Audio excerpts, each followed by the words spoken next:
We'll take time to come to terms with everything that happened in the Dominion. But time is the one thing we always seem to lack.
Fran about us, guys.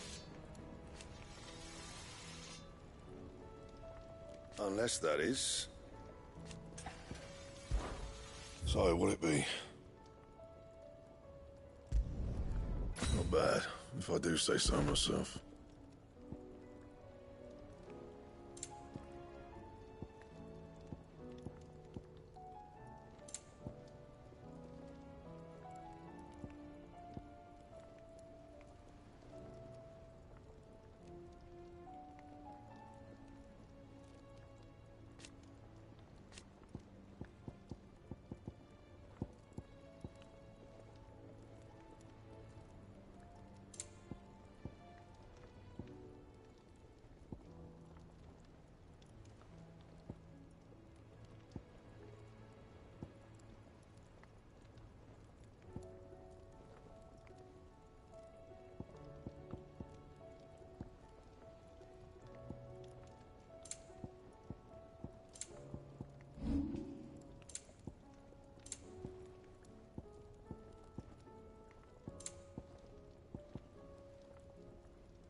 That it? Fine. Thanks for not leaving me in the Dominion. If you hadn't come back, I might still be stuck there. I told Nan we flew back on the Phoenix, but she walloped me for telling fibs. Can you tell her it was the truth, Clive? Still alive, are ya?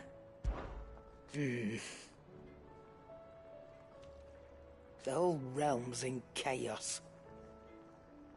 But as the old saying goes...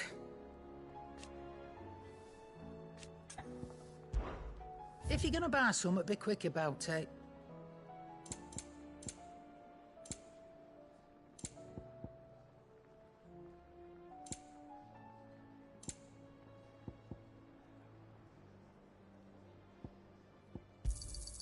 It'd better all be here.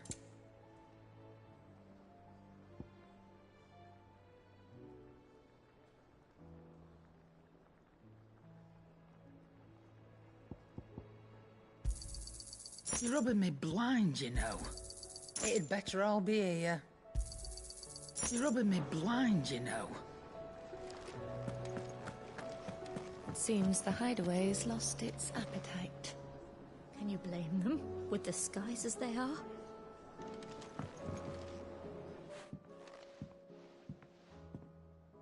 Sid! Look what the Cursebreakers brought back from Dalmekia. Said they were all the rage in Dalamil. Looks sort of funny if you ask me. I'll be damned. Have you had one before? Something smells good. What we having? Bombs! And they are good. You should try one.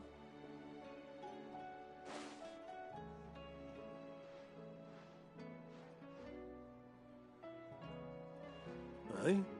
A bloody great hole in it. Who ate the rest? It's supposed to be hollow, silly. Haven't you ever seen Drake's Fang?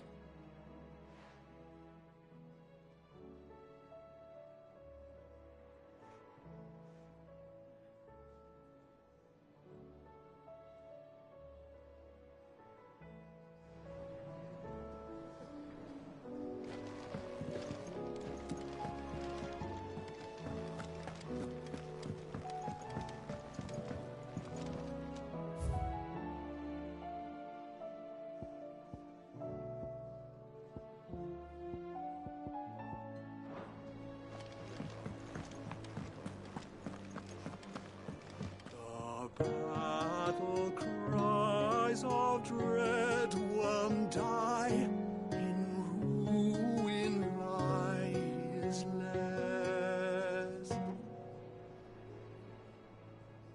As shrinks the glim, so spirit still, unanswered call oppress.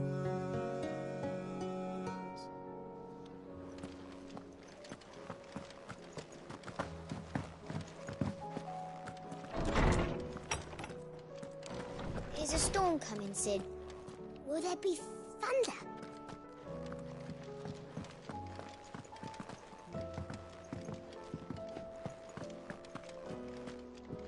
Sid, did you know that chocobos are far more resilient to the effects of ether than most other beasts? Some say that's one of the reasons they were tamed for use as mounts and sumpters, so that an ether flood wouldn't mean instant death for their riders or drivers. Me, I reckon they built it up over generations. Too many foolish traders driving their birds into floods, and only the toughest surviving. I was wondering when next you'd visit. With the darkening skies. But be that as it may,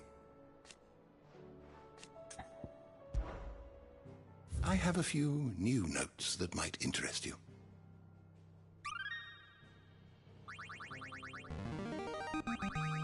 I have quite the find for you today.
If you have a question for me, I should be happy to answer it.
Did you learn everything you needed?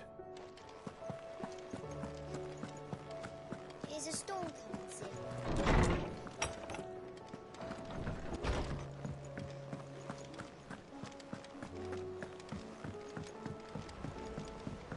Or the moon, for that matter.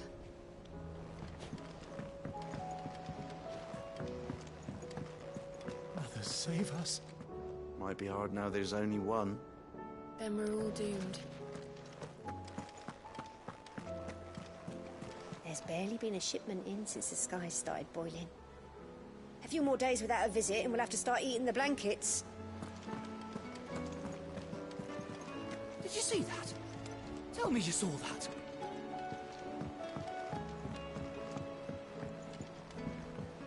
There's talk of these skies driving men mad. Most of the hideaways on edge. Well, it's our job to calm things down. So don't you go spreading ill rumors. Are we even safe here? What do you make of them skies, then? Ill omen is what? We should call back the scouts. All of them. Clive! I don't mean to be gloomy.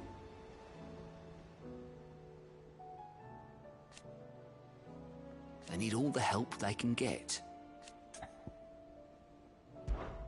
Anything catch your eye? Seen enough? Ah, I wasn't expecting you back so soon. It's not true. We've lost so much already. Come to claim your just desserts?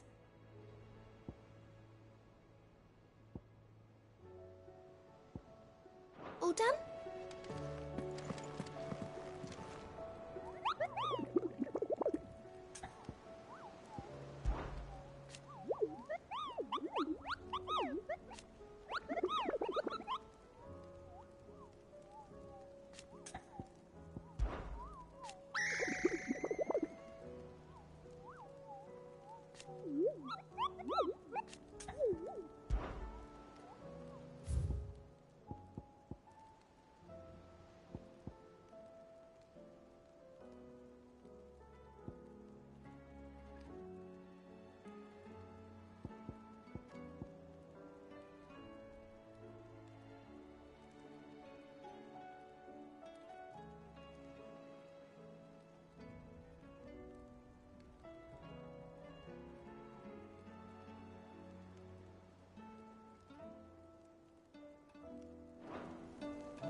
What will it be today?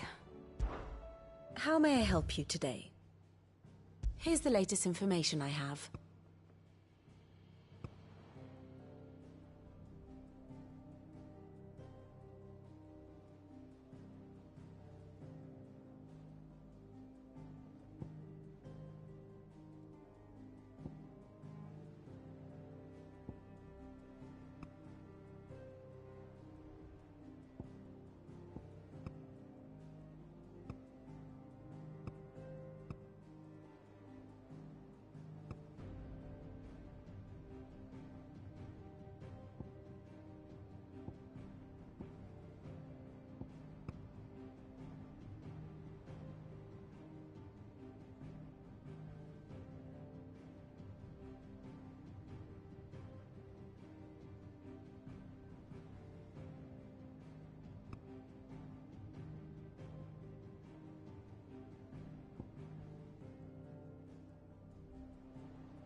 Here you are.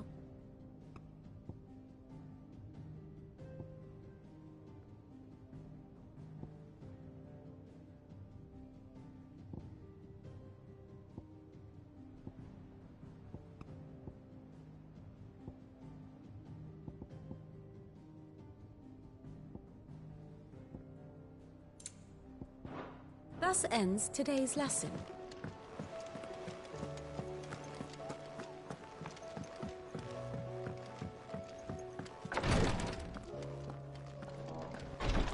I can hardly lift my arms. The curse, it's... You just need some rest. I'll stay here with you. Oh, if you'd like, that is.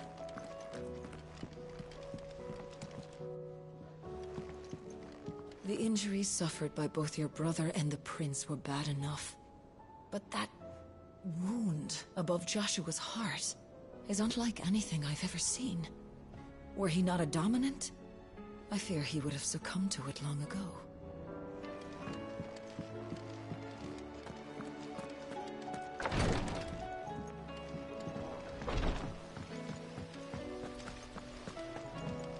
Is there anything we can do?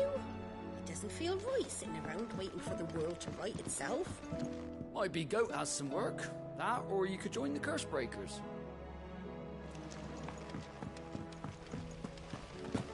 The girls here can have Otto and Gav and Gareth and Cole and all the rest. My heart beats for another. Now, if only Lady Taya would let me into the infirmary to see him.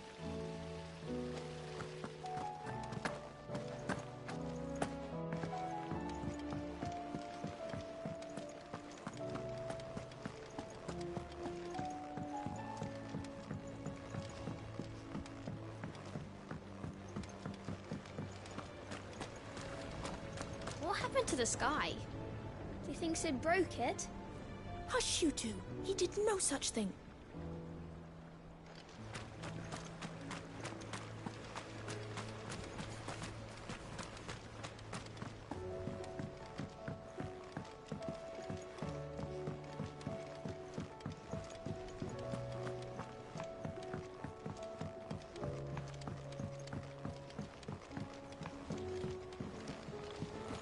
All this fuss over a few dark clouds.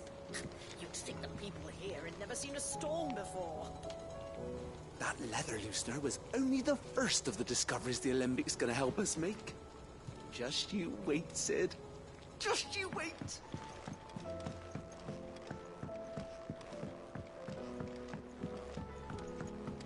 We've received word that the displacement stacks have arrived safely in Canva. The rest is up to Mid.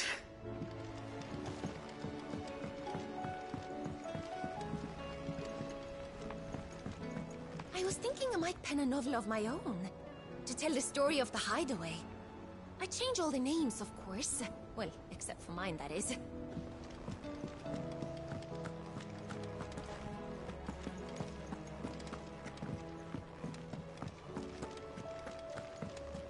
We're all gonna die!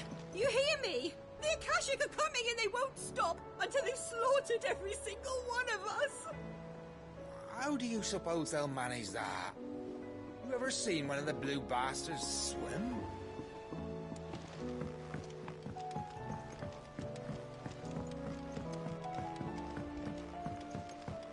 I heard the Emperor was impaled on his own son's spear. Never. Dee on the boat. Kinslayer.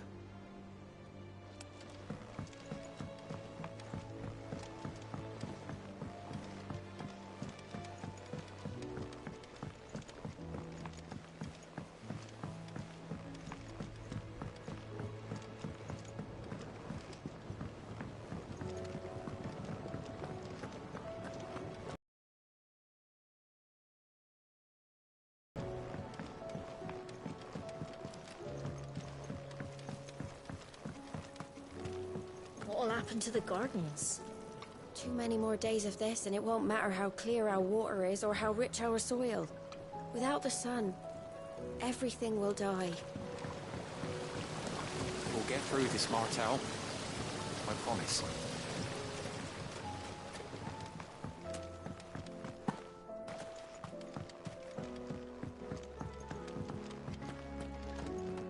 Our toil, our sacrifice, will all be for naught if the sun is lost to us.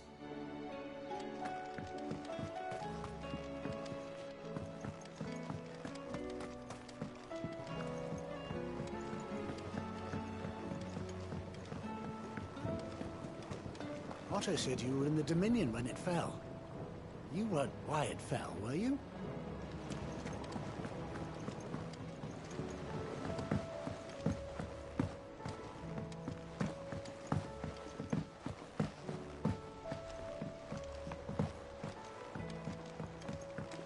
Lady Karen told me that you've begun dealings with the Crimson Caravans. A word of warning. Tighten your purse strings when in Bock, lad. There are few shrewder than Eloise in matters of business. Round and round the city clock, the wyvern chased the eagle. The birdie stopped to catch his breath. Down came the eagle.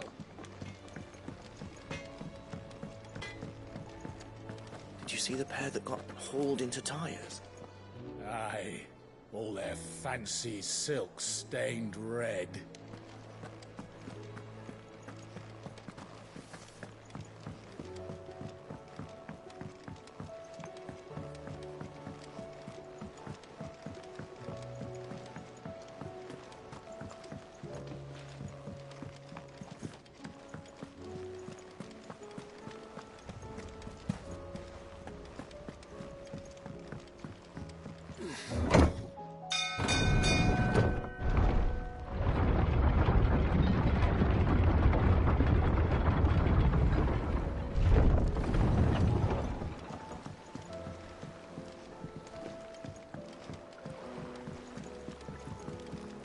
Expect me to work with the skies like this?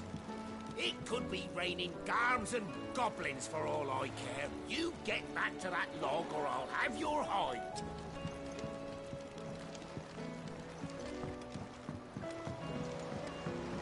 I'd say we were in for a storm.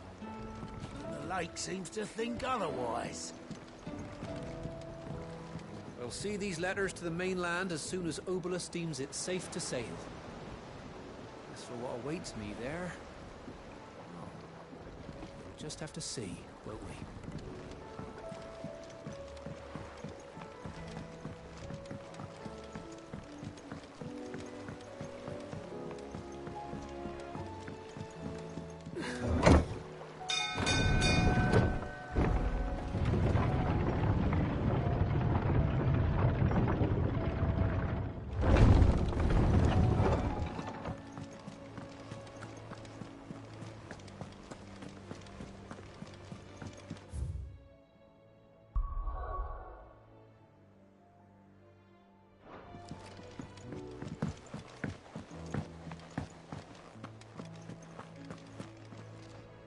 Otto, how fares the realm? The realm? Oh, she's just fine. As long as you look past the fat storms out mother crystals and her skies are a roiling cesspit. And Gav? He's with your uncle in the Free Cities, helping Mid with her project. Sent an owl their way the moment the winds turned foul. Still waiting on a reply, though. Do you have any good news? Well, that depends on your definition of good. All right, fine. What do you suggest we do? Oh, no, I'm just the messenger. I leave the scheming to those more suited to the task. Could be that Lady Vivian and Old Tomes have their own thoughts on the current state of things. Could be that they don't. It certainly can't hurt to ask. I suppose not. I see that every report that comes my way makes it into the hands of both Lady Vivian and the Lawsmen. If anyone can tell you what might be barreling down the mountain towards us, it would be that pair.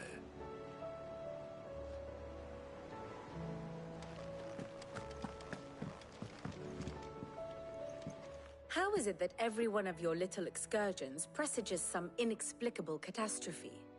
Not that you are to blame for the Dominion's fate. No one could have predicted the actions of the Crown Prince. I'm sorry I couldn't save your home. My countrymen are stronger than you think. A few toppled clock towers. They'll be back on their feet in no time. I hope so. Look at us. Bluer than a pair of bog crabs. Tempting though it may be, sulking will not help us find a solution to this mess. You believe there's one to be found? I don't know. But I am certain we're more likely to find it if we first examine the facts.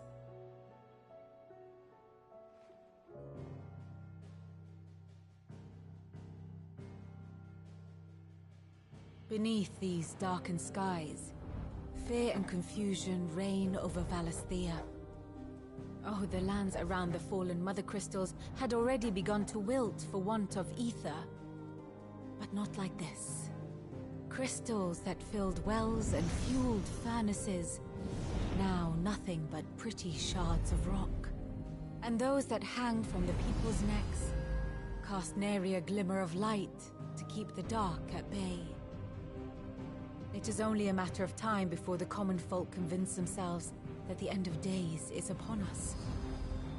Yet I fear a swift end is more than we can hope for. While most of the world thirsts for ether, the remainder drowns in it, spawning Akashic in droves. And amidst the hordes of mindless beasts, with magics as like to fail as function, even the strongest nation would falter. Rosaria and the Iron Kingdom teeter on the brink of collapse, while the tragedy in Twinside has all but paralyzed the Holy Empire. Dhalmekia fares little better. Rumor has it the ministers fled the capital after the fall of Drake's Fang, leaving their beloved republic to crumble. Waloed, meanwhile, moves in earnest. The Einherjar has been sighted off-storm. The world, in short, is in chaos. It would seem our civilization was nothing but a castle of sand, to be washed away at the whim of the waves.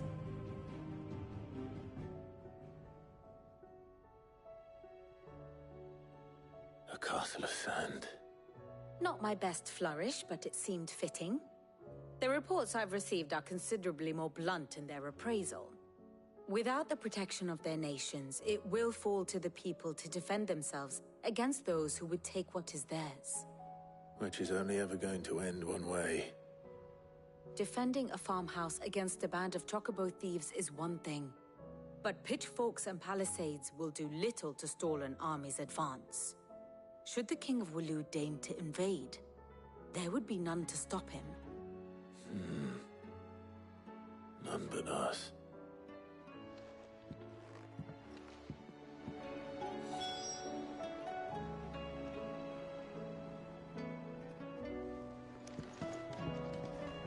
Clive.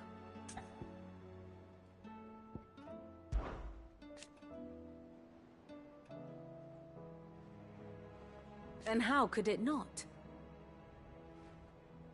But are we any better?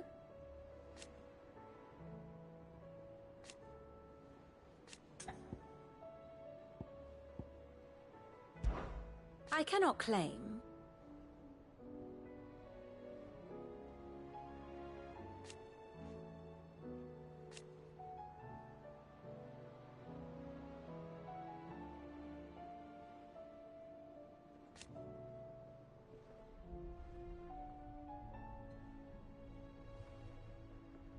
Such are the wages.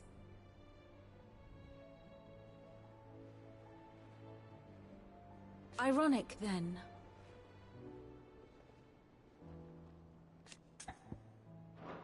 Should I learn aught else, you will be the first to know.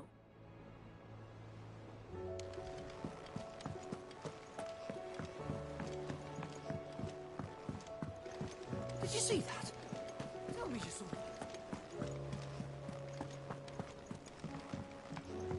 Will we ever see the sun again?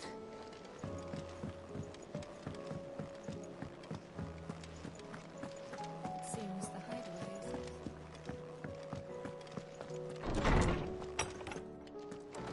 is... Is a storm coming soon?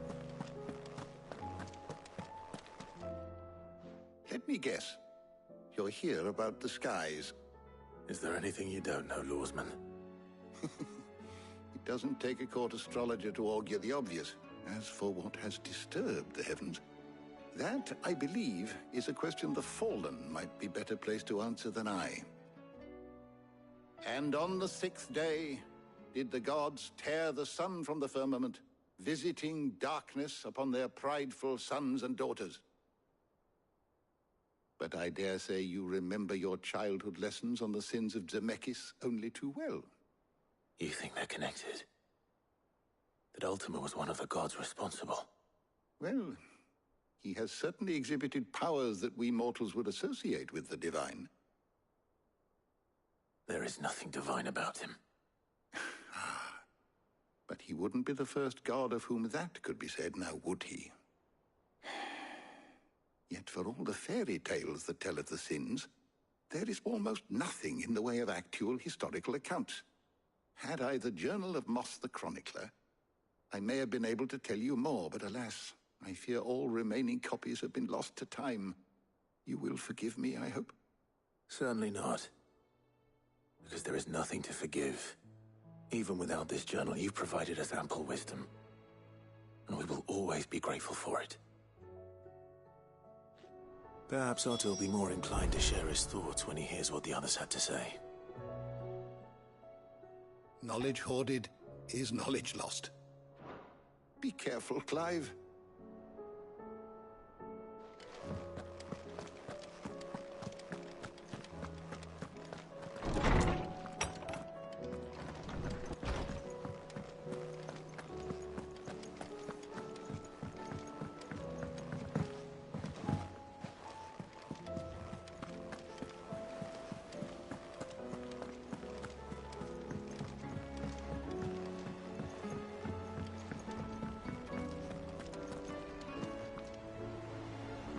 Clive, we have a problem. Only one. That would be a first. It would. Actually, there are 3. We had as many owls arrive while you were at the shelves. Martha's got a Akashic at her gates, and talk of monsters roaming the hills outside of Northreach has put the wind up Isabel and her lot. And don't forget Dalimil. Lubor says the village was raided by bandits. When it rains... It fucking pours. The curse breakers are spread thin, taking stock of the damage in the Dominion. And even if I could get word to all of them, I doubt they get here in time to make any real difference. Which means there's only 2 people who can. Jill and I. Let them know we're on our way.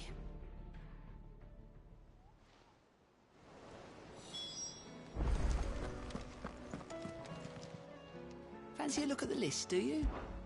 Anything catch your eye?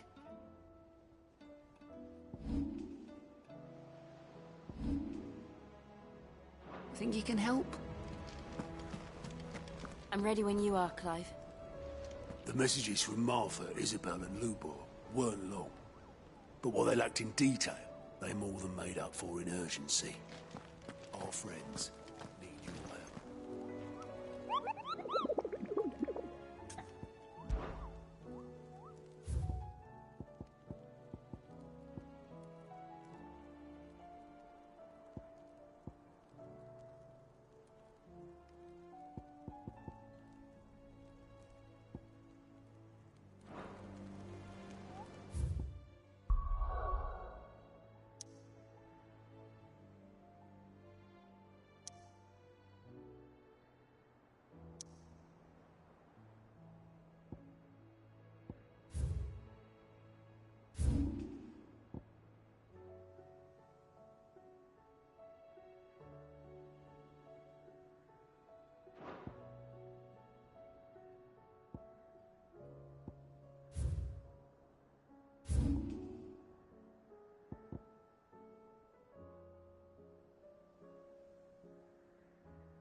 Back again? How may I help you today? Here's the latest information I have.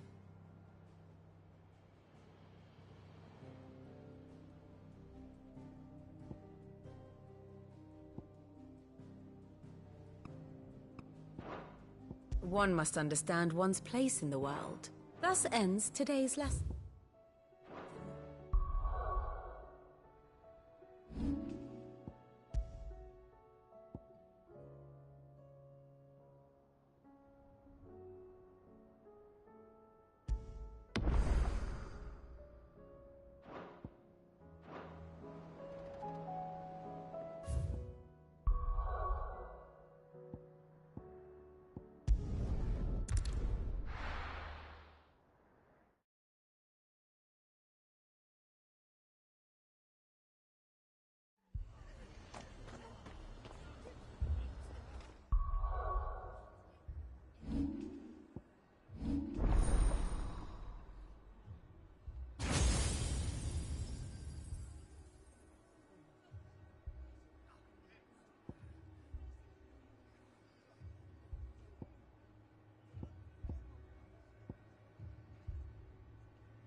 The Akashic attacked us out of the blue. And there's no telling when they might be back. You'd best keep that sword handy, Sid.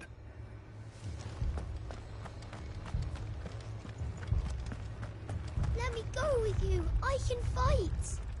You can get back inside and bolt the door, is what you can do.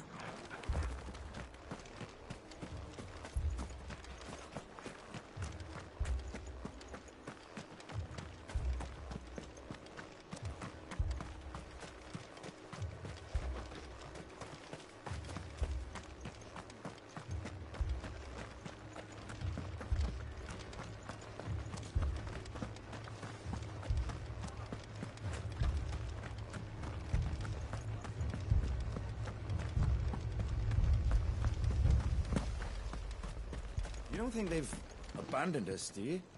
Them not. Not a chance.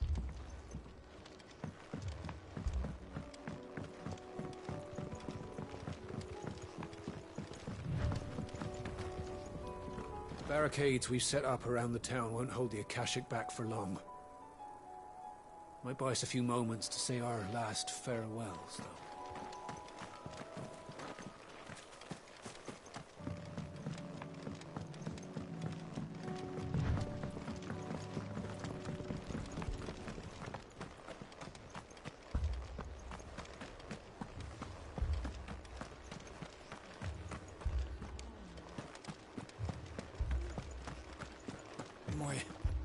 My brothers.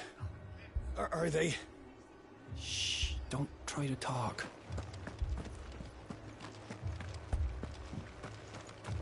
Mad dogs. The lot of them. Sharp as razors, my blades are. But those Akashic bastards just shrug off every blow.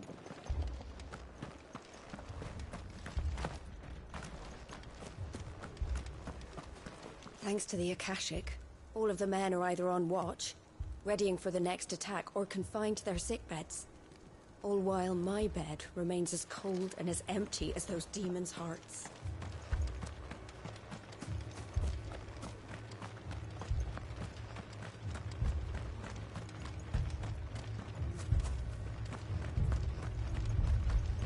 Fiends try to climb the walls here, too.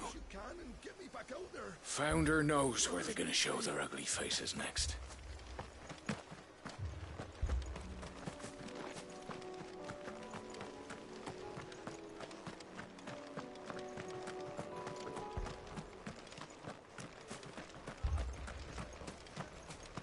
This man's gonna die if we don't get him to a healer. But all our beds are taken. Keep your eyes open, damn you! Bloody hell. What did this to him?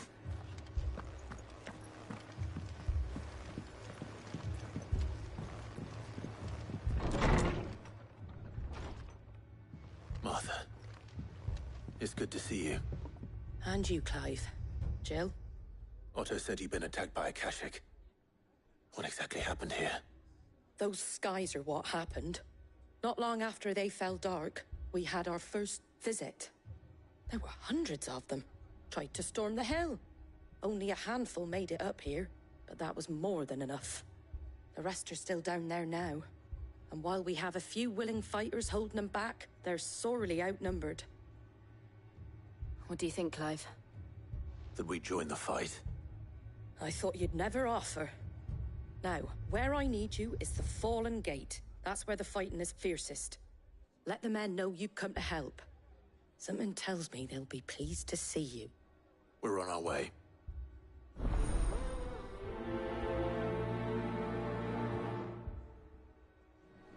If they ain't... Do you think there are as many as Martha says? More. If they ain't clawing at the gates, they're climbing up the cliffs near the lift. The lads are doing what they can to keep them out, but unlike the Akashic, they need sleep. Stop that. You're alive. And that's all that matters.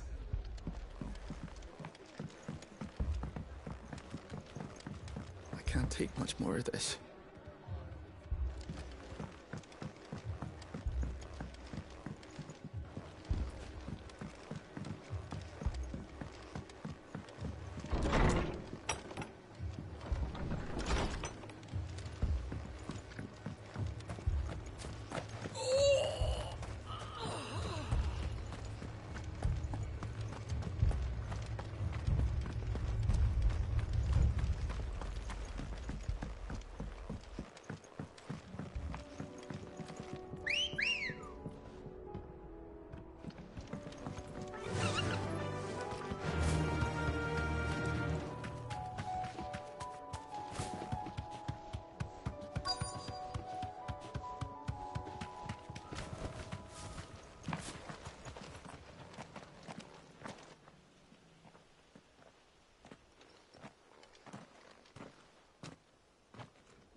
Clive, wounded.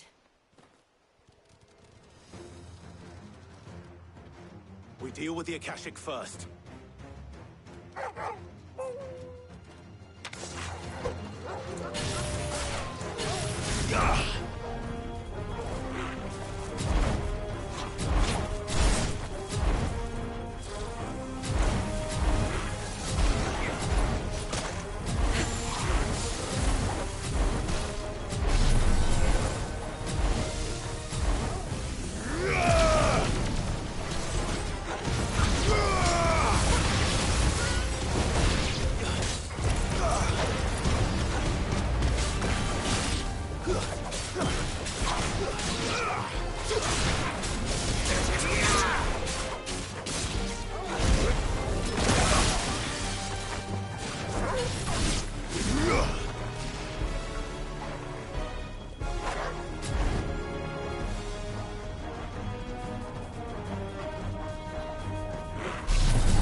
These men don't have the look of hired swords.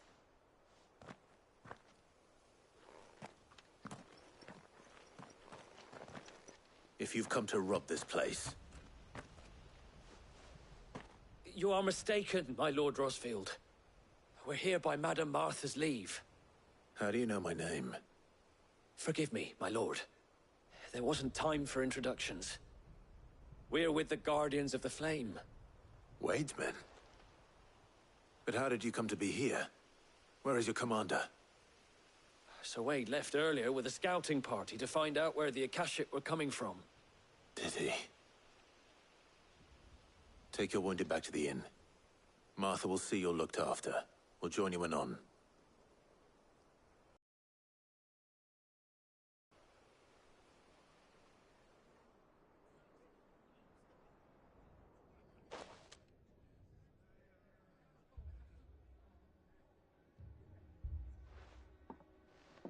And to think you took them for thieves.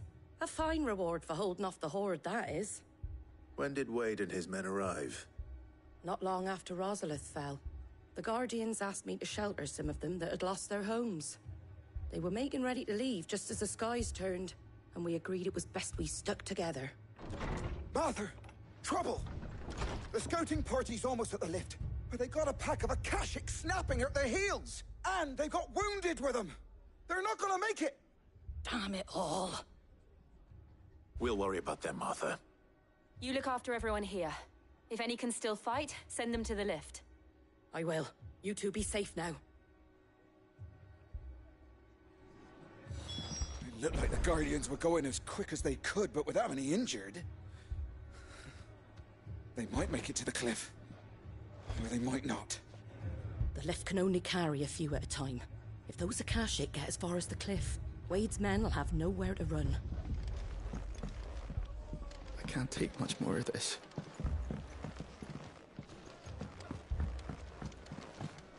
Amber's lost. The whole village flooded. All the way from the mayor's cottage to the stables. Lazarus has gone the same way. Lucky the place was abandoned. Oh, we'd have blue-blooded blueskins breathing down our necks.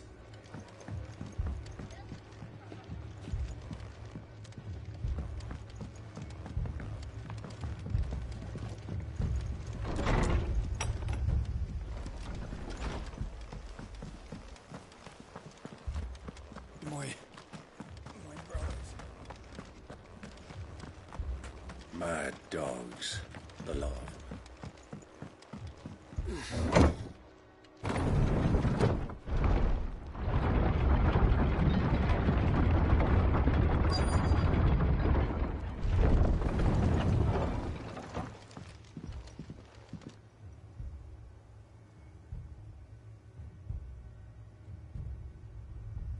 Squire, I need you to get those who can still walk up the lift to Martha's.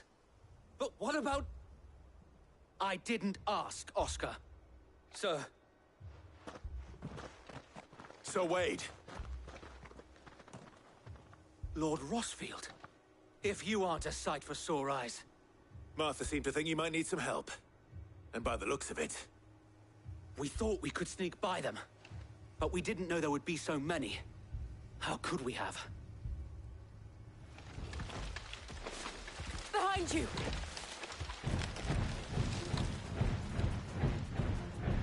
Damn it! We need to get the injured to safety. Do you think we can hold them off? We can certainly try. Are you with us, Sir Wade? Always. Then let's do our duty.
Is anyone hurt? I don't think so.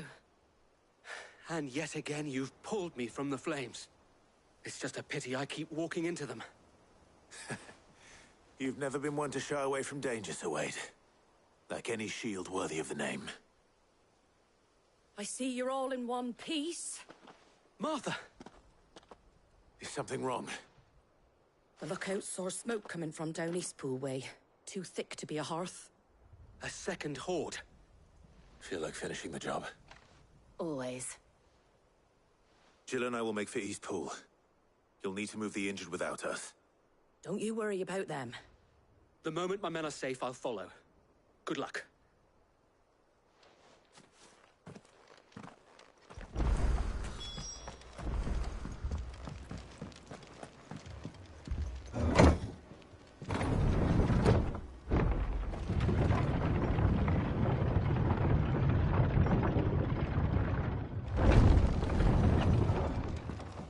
Mad dogs.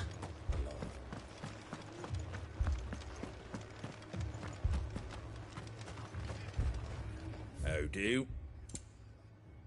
That all, is it?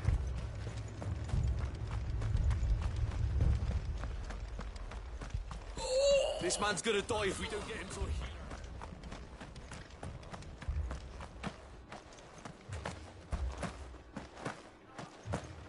Fiends try to climb the walls here.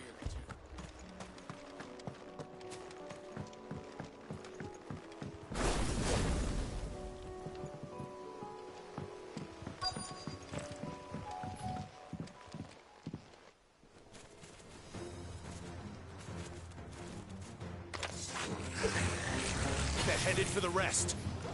We have to slow them down. Harper and the others won't be ready.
Something's coming. Apologies, my lord. Did I miss anything? Only the first round to wait. Shall we?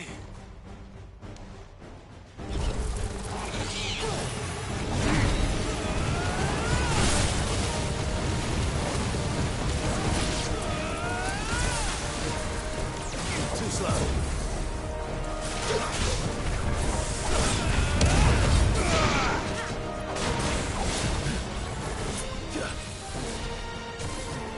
Nice try.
Do you see any more? No. I think that was the last of them. But it won't be long before the next lot arrive. Then we make for Martha's while we can.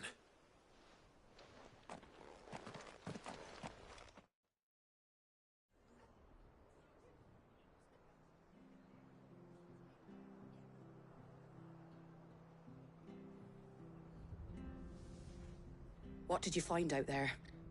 The same as Sir Wade. Scores of Akashic. Well, wherever they came from, they're gone now. Our lookouts say the lowlands are clear. Hopefully we'll have enough time to lick our wounds. How many of your men were injured? A damn sight less than if you hadn't turned up. Thank you. It was a hard-fought victory.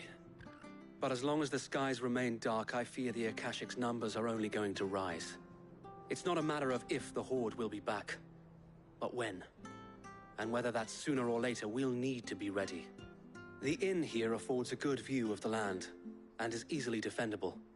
I'd like to make this one of our outposts. What do you say, Martha? You'd have more men to guard the rest. Well, when you put it like that, of course they can stay.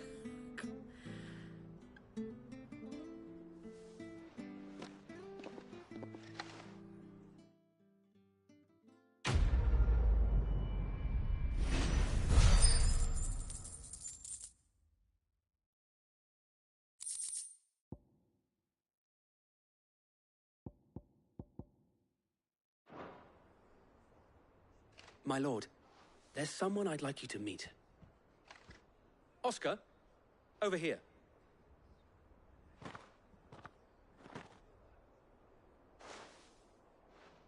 It is an honor to make your acquaintance, Lord Rossfield. I am Oscar. Oscar of House Murdoch. Murdoch? I wasn't aware the Lord Commander had children. Oh, he didn't. But his brother, my father, did. I am Sir Rodney's nephew. Well, go on, then. It's not for me to ask him. Yes, Sir Wade.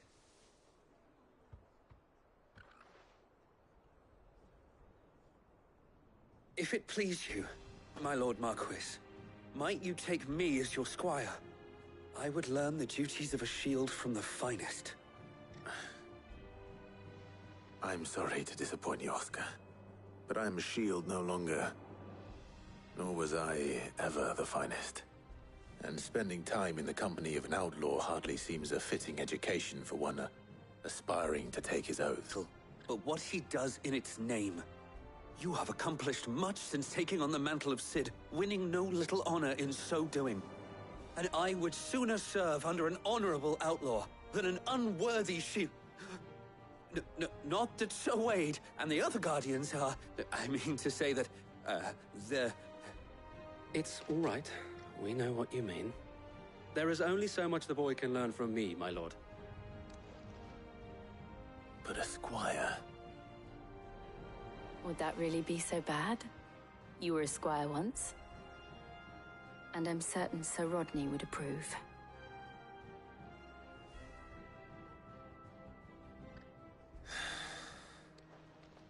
Know that I'll show you as much leniency as your uncle showed me. I would not have it any other way.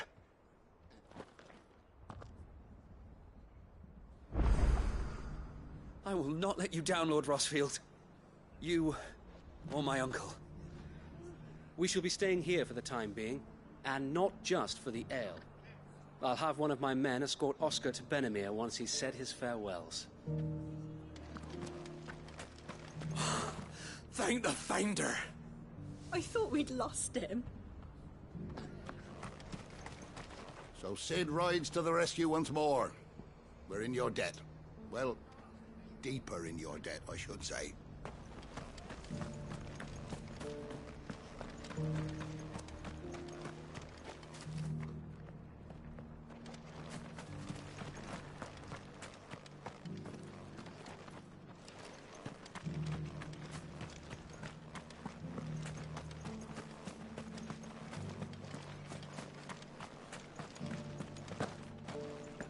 And some of your numbers served as shields, did they?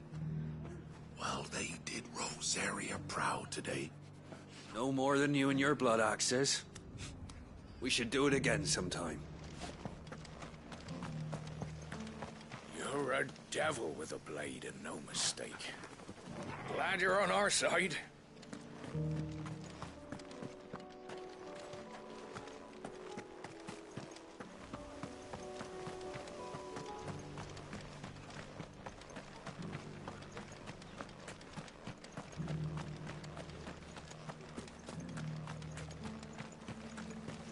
Whenever these sellswords are in their cups, they start swapping stories of the shields of Rosaria.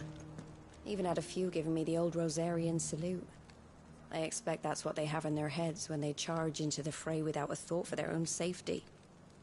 Nor one for what became of their heroes.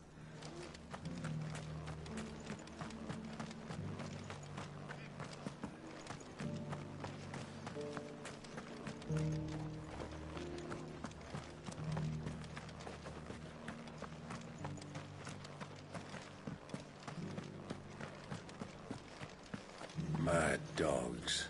The lot of them. We'll never be truly safe here. Not while there's ether floods about. But at least we're out of the woods. For now.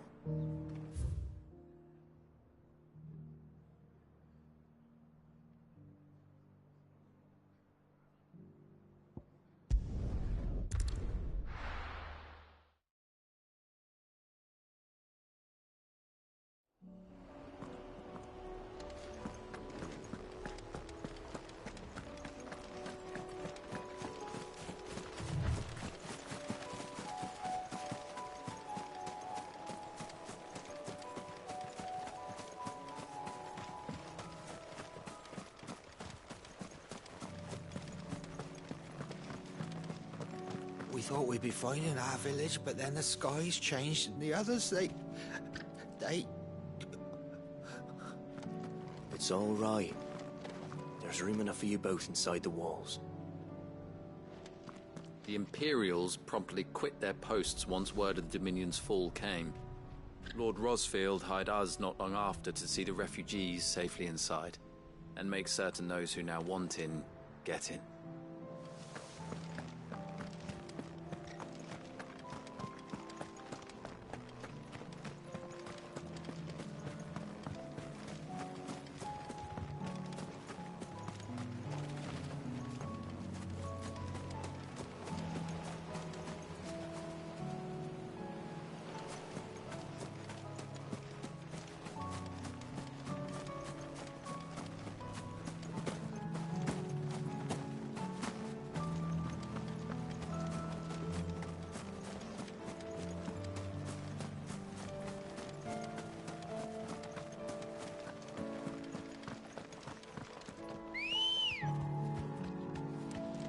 Let's go.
Faster!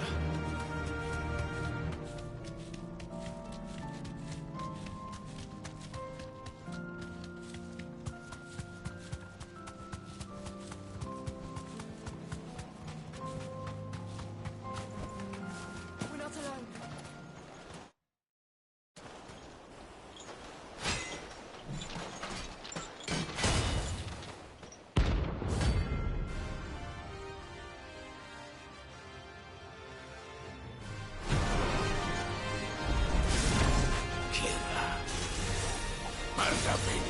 Johnson.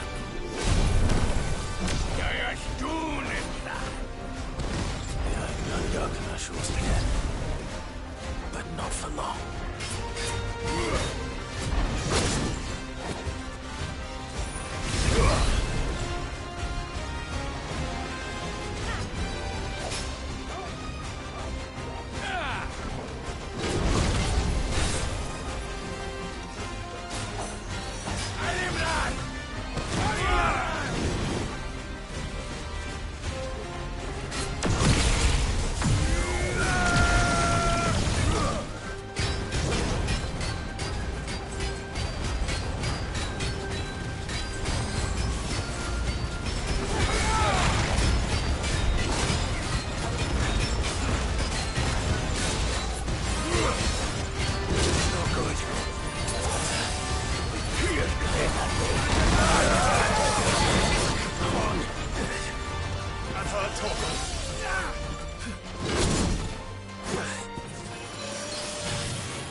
No more vengeance.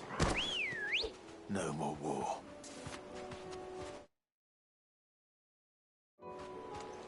Let's go.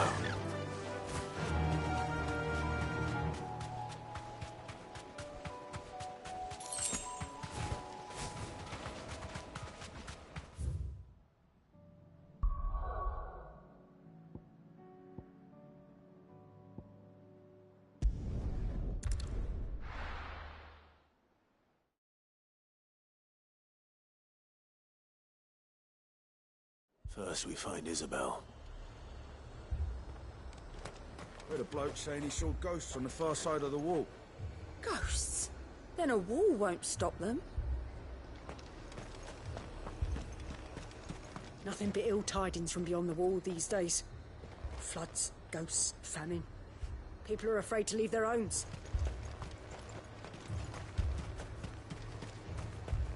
Where is everyone? Safe behind bolted doors if they're clever. Likely dead, if not.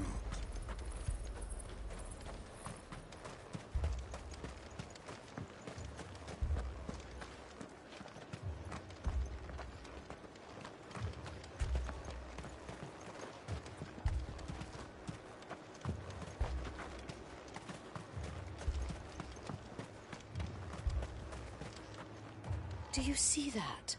It's an absolute disgrace. I will give you 20 talents for that bird of yours. No, 30. I told you to fuck off. She's not for sale.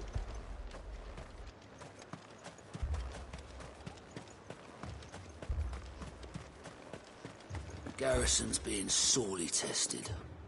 Then they'll be needing more tonics. Is it true the old capital's lost?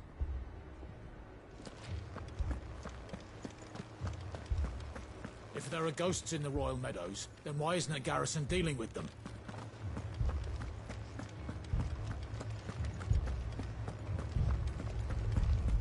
Four left for more on the captain's orders. Only 2 came back. Goddess help us.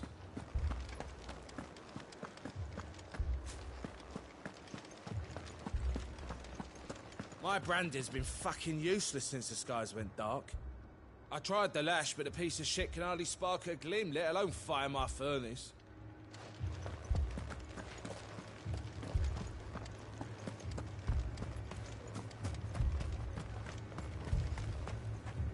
Don't leave me, Pa.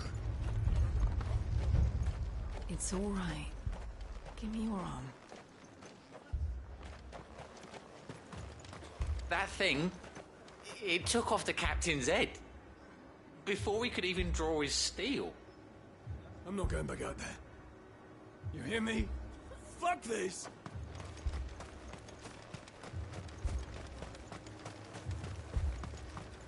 You saw those soldiers.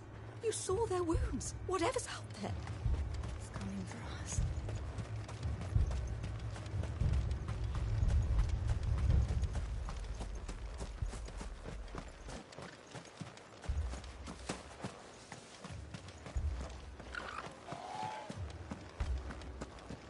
What could do that to a man?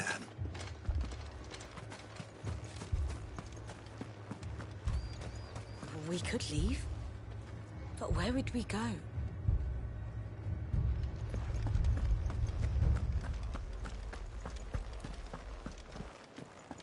I can't do it. I can't fight those things. But you can. You must. For me. For us.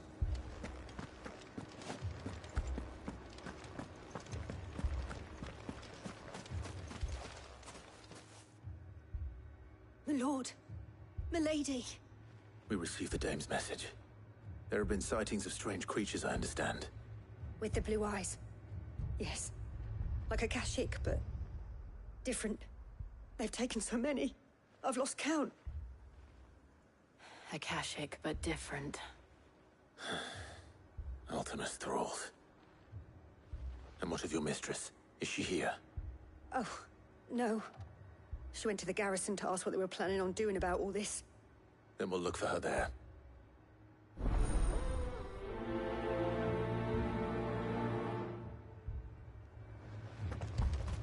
More arrived from the capital this morning.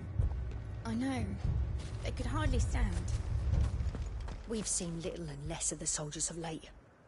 Anyone would think they were hiding.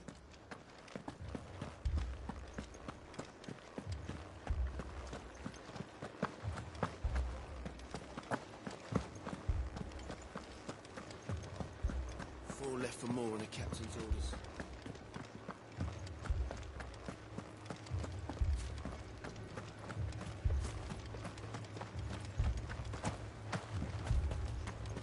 Madame, please! Half the garrison's been slaughtered by those things. We lost the captain this very morning. We've tried requesting reinforcements, but there's been no word from the capital or the Dominion in days! What more would you have us do? I would have you do your duty. Those at the Vale look to me for protection. And protect them I shall. Because they are my charges, and that is my duty. In case you have forgotten, the people of this town are your charges. But more than that, they are your people. Your sisters, your brothers, your lovers. So you have a choice. Lay down your sword and watch as they are slaughtered, or take it up and do what is right.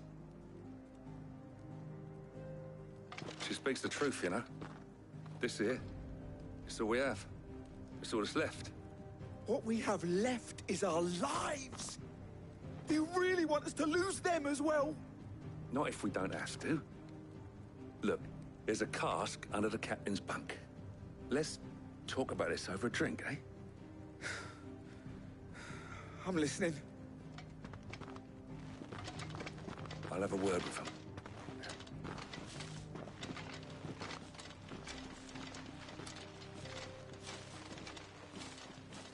Ah, Clive. I didn't expect help to arrive so quickly. And sought to take matters into my own hands. It was a noble effort, but I thought you might still need some support. I'd like you to consider my needs. What we need to consider is where the creatures came from. The way the survivors speak of them, one would think they appeared out of thin air. And perhaps they did. It's hard to know what to believe these days. We'll talk to the survivors.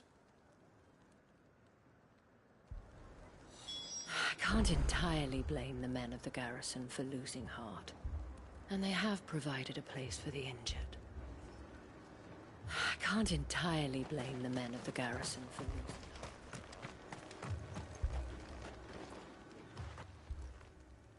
You're a pikeman, yes? What happened? I've got family in Moor. I heard the flood was spreading, so I went to see if they were all right.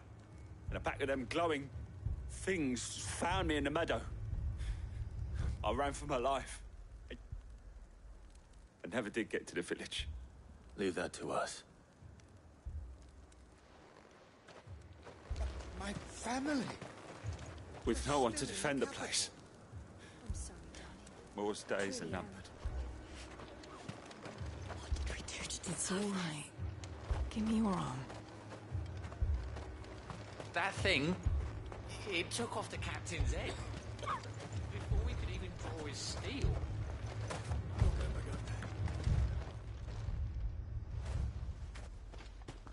Did you see the creatures that attacked you? Creatures? Yeah, they came out of nowhere. They went for Joseph first, then me, and then they were just gone. Do you remember where you were? On the road from Oriflamme. We just passed Moor when... Where's my Joseph? It's all right. Just rest now. At least we have an idea of where the thralls might be now. We should head for more. I thought everything would be all right once we left the capital. But nowhere's safe anymore. Is it?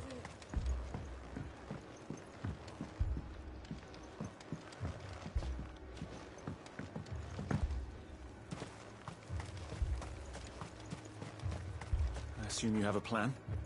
We need to find out what we're facing. The captain lost his head because he never stopped to use it. If we reman the towers and fortify the walls, we might just stand a chance.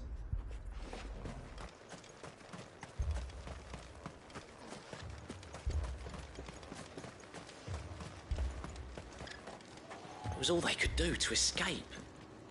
They just left the bodies there in the flood.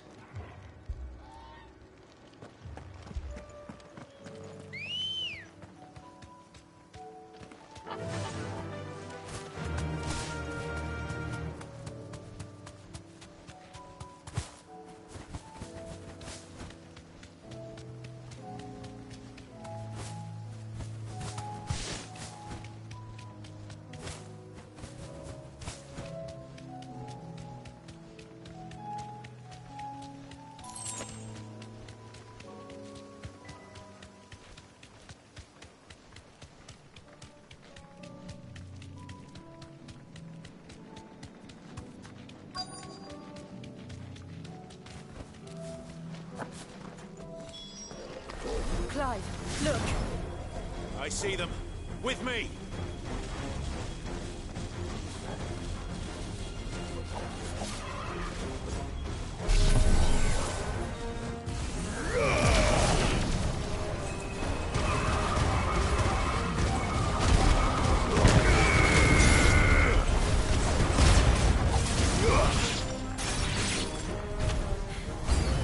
Should I prime? Save your strength.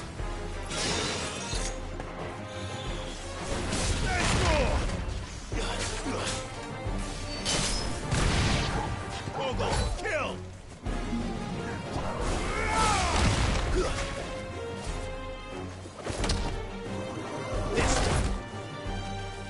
I'm hurt, Toggle.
Do you think there are more? There are always more. But I'd say we've done what we can for the time being. Then we should let Isabel know.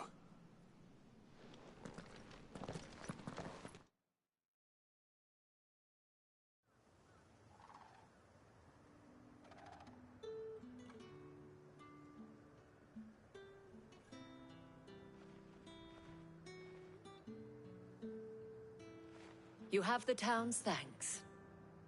Don't thank us yet. There will be more. Many more. And you'll need to be ready for them. Oh, we shall. Isn't that right, Captain? Yes, milady. The garrison will be ready. Philippe here has convinced most of the men to remain at their posts. For now, at least. Hearing that the Dame would look kindly on any man who committed himself to the task certainly didn't hurt. It's not the most selfless of motives, I'll admit. But whatever it takes, eh? Now me, I never needed convincing. I became a soldier to protect the people I love. And the people I love include the ones standing before me. Handsome and chivalrous. Now, if you don't mind, I have sentries to post. Milady.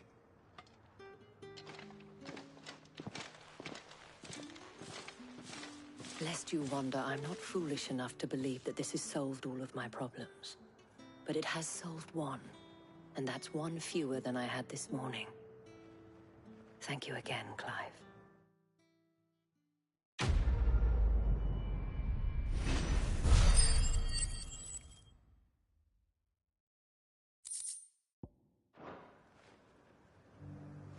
Philippe will make a good captain.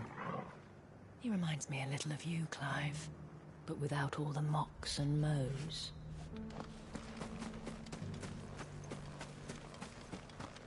So many were injured. Only by the grace of the goddess did so few succumb to their wounds. I'd say it was more the grace of the Dame, but help's help, eh? Those things I said before about not being able to fight. You didn't mean them. I know. That's not the man you are. The man I love. You needn't fret. The creatures have been dealt with. Yeah, but what if they come back? Is there anything we can do to help?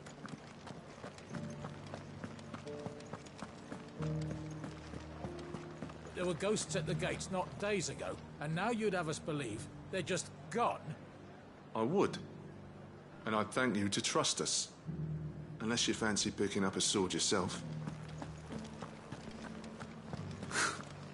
They'd have us believe these ghosts have been exorcised.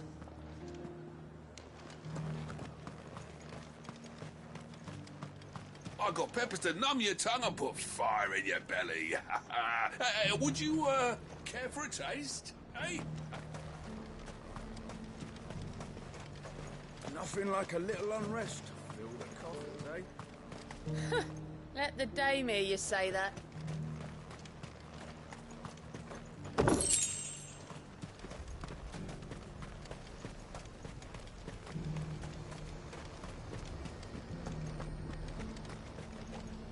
And what can I do for you? An excellent choice. I'll be here if you need me. Why, your stall is as ripe as a midden heap.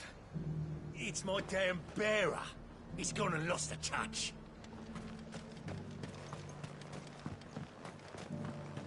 The Dame certainly has a way with the men of the garrison. If only all our problems could be solved so easily. Soldiers too craven to fight.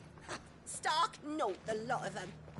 Weren't till a woman dealt them a swift knee to the stones that they came to their senses.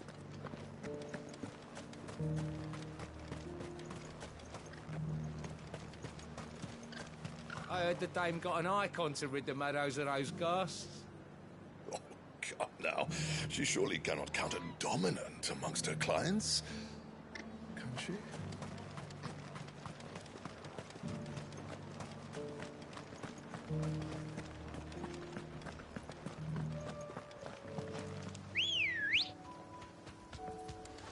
Come on.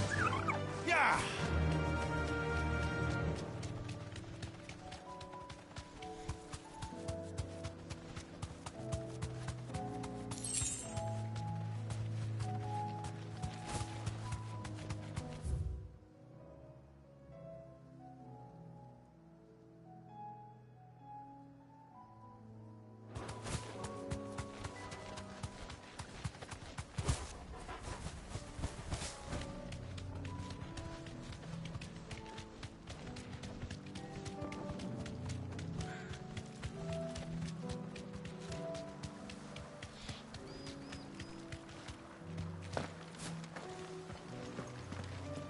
There's no coin to be had in this miserable land.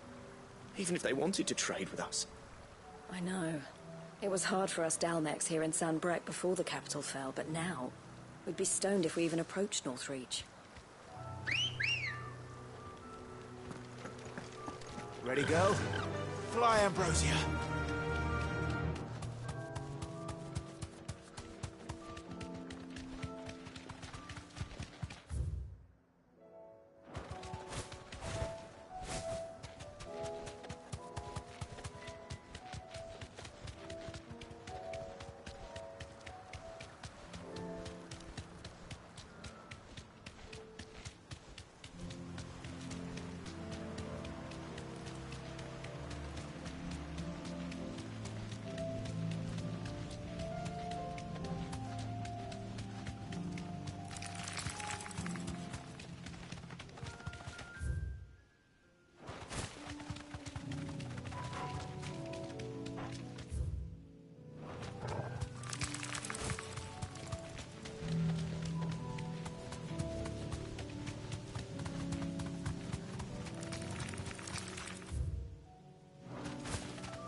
You deserve a rest.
This beast isn't to be trifled with.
I'll be taking you all to a storehouse in the Bales. Leave anything you don't need behind.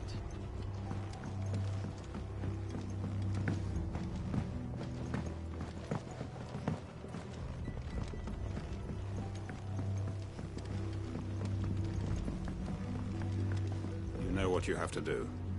I won't let you down. That his lordship's vultures should be found circling the village can...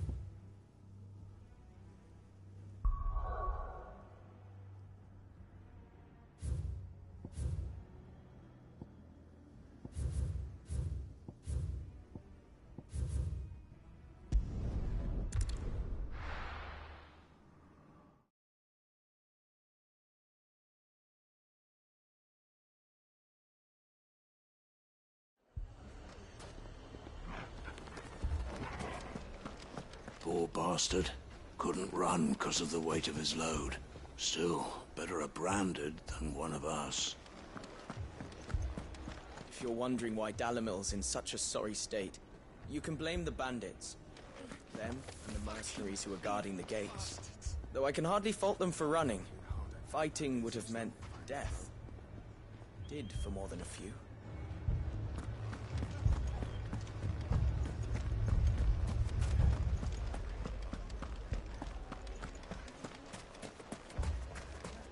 They've taken everything from me. Everything. I want them dead. Hold on. I'll have my branded heal your hurts.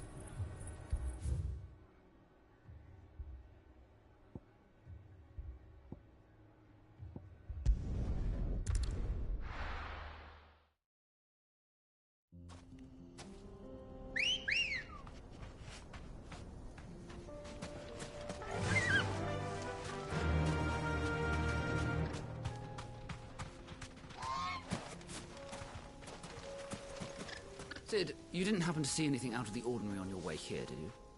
We've had reports of bearer transports being attacked along the roads, and they're not freeing the poor souls. They're reselling them on the black market. If we can catch them in the act, perhaps we can kill two birds with one stone.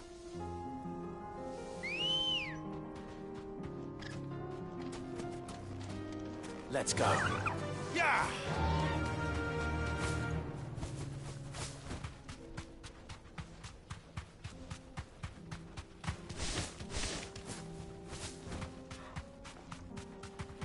Yes! I can walk from here. Careful.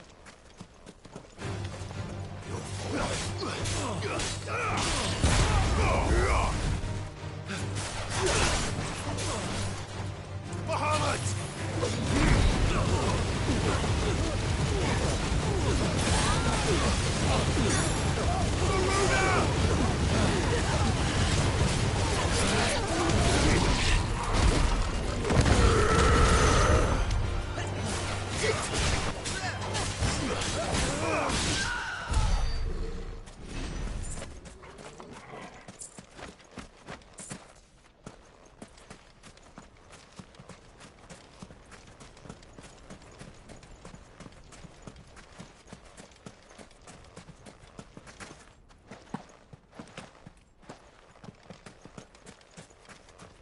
No use calling Ambrosia now.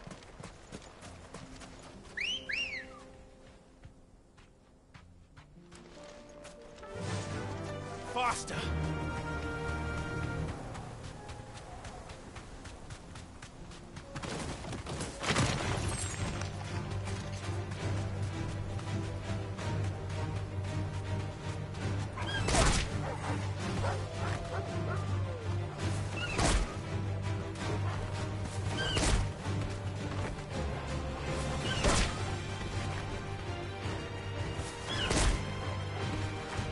Safe.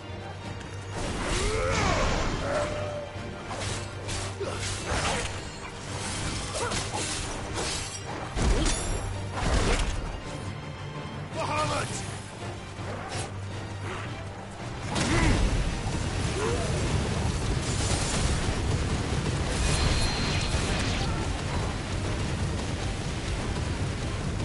Go for it!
This one's awake.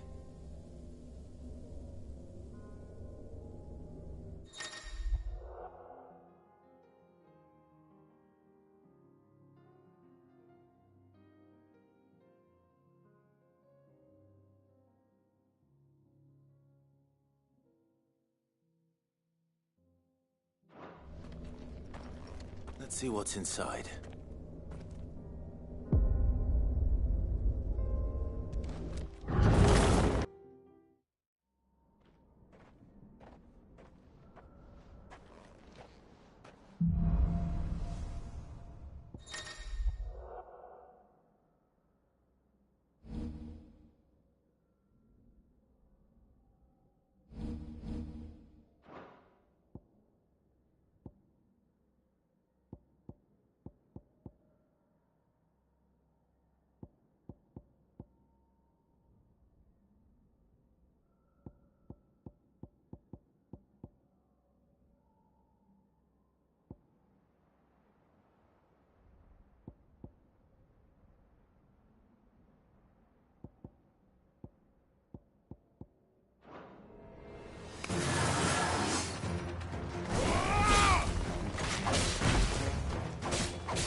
Come on.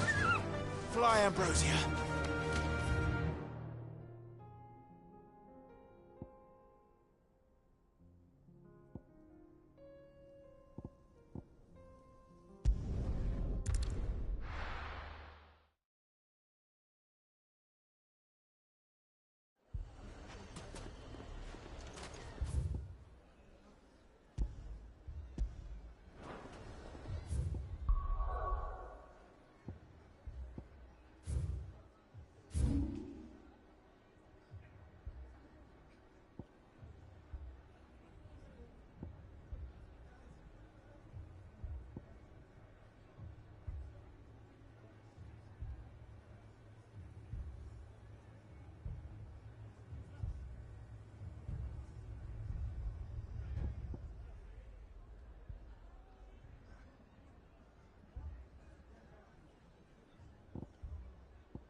Sid, your new companion appears much more formidable than your uncle.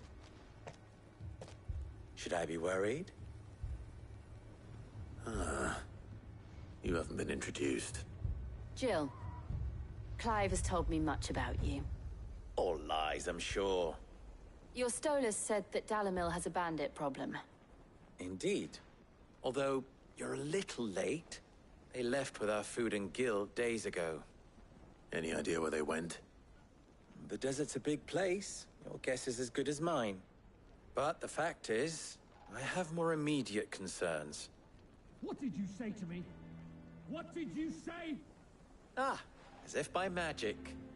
Let's just say we've yet to reach a consensus about how to solve Dalimil's little problem. And at this rate, it won't be the actions of the bandits which prove to be our undoing. It will be our own. I've tried reasoning with the dissenting parties, but even the Desert Hare has limits. Perhaps we could talk to them. What makes you think they'll listen to us? What makes you think they won't? She makes a fair point, Sid. And you won't have wasted much of your precious time if you fail. They're just across the courtyard.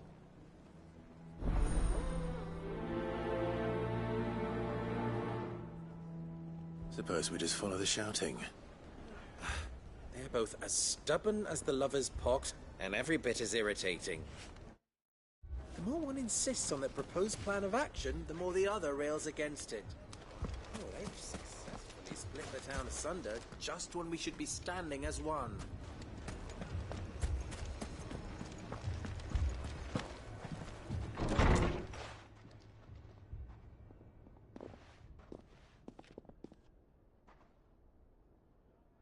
You wouldn't talk like that if it had been your men whose throats were slit. Blood for blood. It's the only way.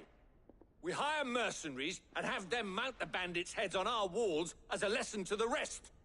And what happens when those mercenaries are slaughtered like your men?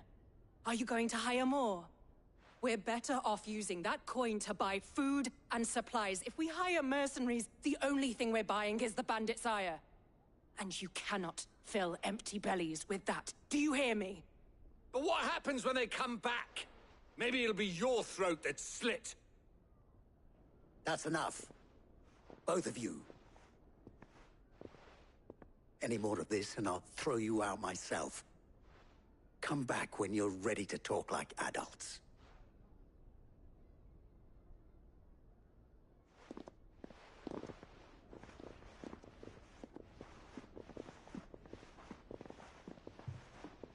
Victor.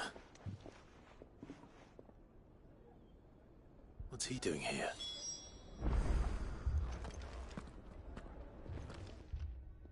Sid. And Lady Jill. What brings you here? I was about to ask you the same thing.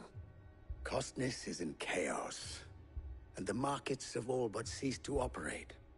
The Briar's Kiss here in Dalimil is the only place I can reliably obtain supplies.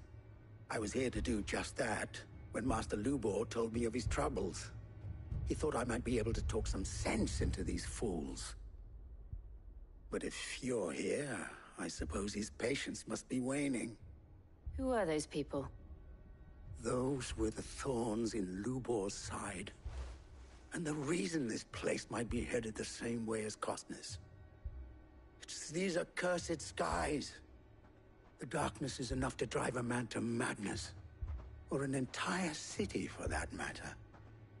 We're still working on the skies. But in the meantime, perhaps we can find a solution to Dalimil's problems. I hope so. For all our sakes.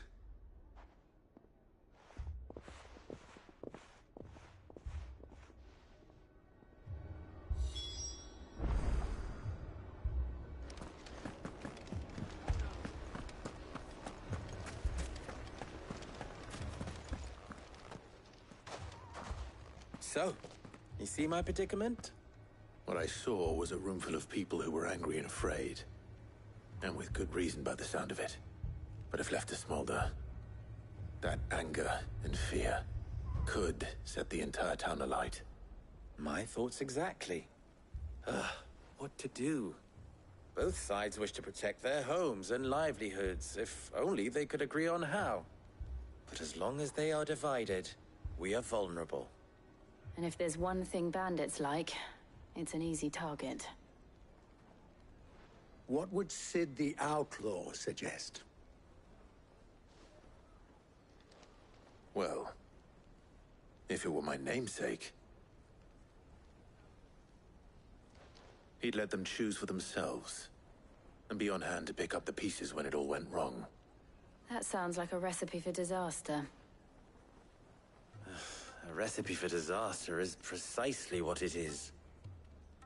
But perhaps that realization would be enough to make them question the ingredients. While it's plain neither Conrad nor Natalie will countenance the other's proposal, it may still be possible to make them doubt their own. Before presenting them with a third option. And that would be? To pool our resources and save the city ourselves. Why fight each other? When all that fear and anger can be directed at the bandits. It appears we have a plan of action. Victor, pay Conrad a visit. See if you can't convince him of his folly. I'll speak with Natalie. As you wish. Your faces are not well known in this town. That may prove useful.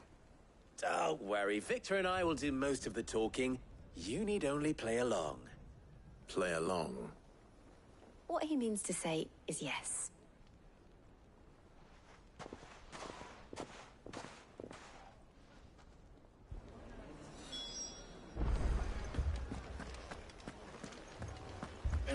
Fucking thieving bastards. As if life hadn't been hard enough round here since the Fang fell. My shop? Why would anyone do such a thing?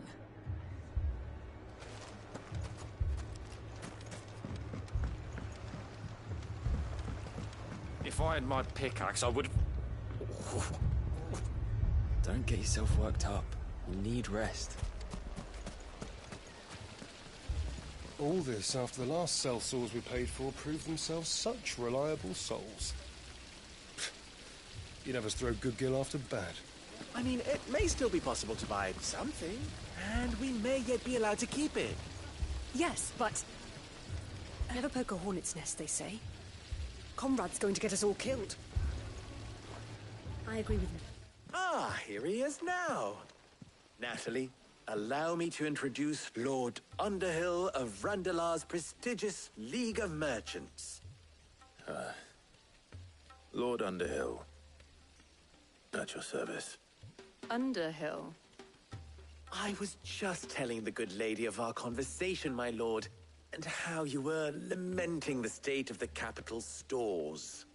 Lubor says that not only are the granaries almost empty, but that war and the Blight mean this season's harvest won't be enough to fill them for winter.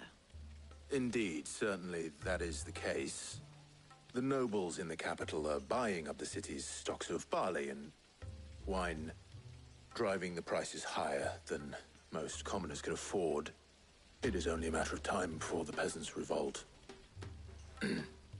It is worse than I thought.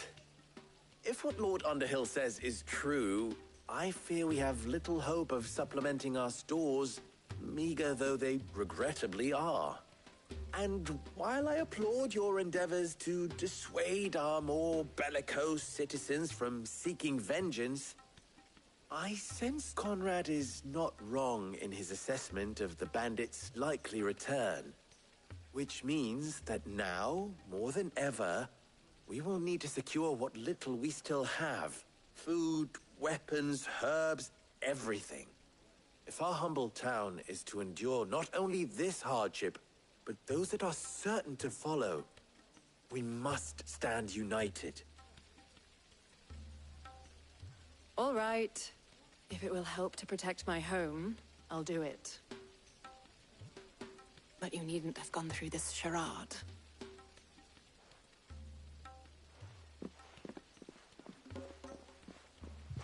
Thank you, Clive. Your performance was nothing if not workmanlike.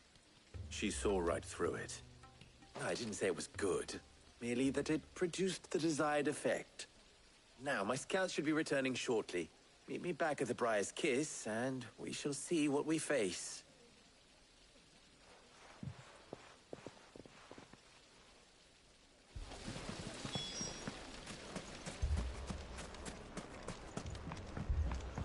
Mummy, I'm scared. Oh, I'm fucking thieving bastards.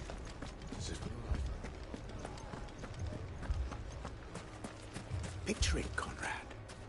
Your own city guard. With you as captain. Me?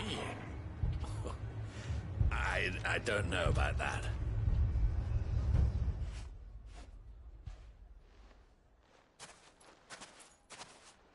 Ah, here she is. The Lady of the Spear herself. Conrad, may I introduce you to Jane, commander of the Red Wings, the oldest mercenary guild in the Free Cities. A pleasure, my lady. The pleasure is all mine. As I told you, I summoned the commander here from Canver to inquire about a contract. Victor says you told him no. That there aren't any men left to hire. Is that true? True as the crystals cracked. Nobles came and claimed every last one worth his salt. And not just from us Red Wings. You know of the 7 high houses. There must be 200 swords assigned each one. Granted, we have a few boys left. If it's boys you're looking for. Well, Conrad, Are you saying that Dalamil's finest cannot defend this town better than a gaggle of unblooded striplings? That a band of beardless youths could better avenge the deaths of your brave men than you yourselves? Absolutely not. We'll show those bastards who they're dealing with.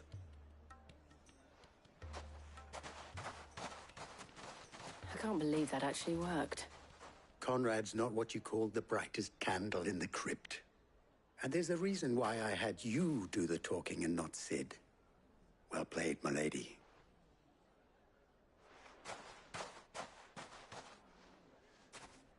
I'm not convinced our roles in this ruse were entirely necessary.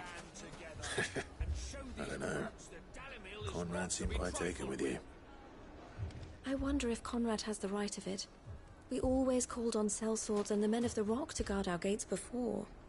We don't have enough blades to arm everyone, nor enough physicers to heal the injured. I don't know if we can do this alone.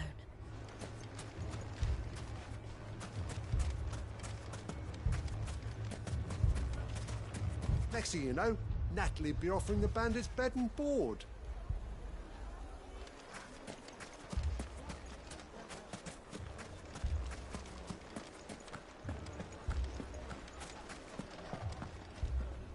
Good news, Sid. Both Conrad and Natalie have somewhat gracefully accepted their new roles. With time, they may even learn to... Time no longer appears to be the luxury it was before lunch. I take it your scouts found the bandits. Technically, it would be the bandits who found my scouts. It appears they march for Dalamil as we speak. All of them. You're not serious. They don't just want food, they want the whole damn town.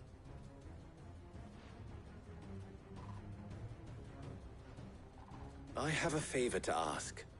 I'm told the bandits march in two groups, one from the south and one from the desert, in a move doubtless intended to stretch our already gossamer-thin defenses. Very well. Jill and I will meet those from the desert. But what of the rest? The rest, my friend, the city shall fight. Together. The stakes, I concede, are high. But if this does not unite Dalamil, nothing will. That is a lot of faith to put into those who had their hands around each other's throats but a moment ago. Then it will be for us to see that their hands are kept occupied. And I do mean us. I thought you might say that. We'll hold them off for as long as we can. And we will do the same.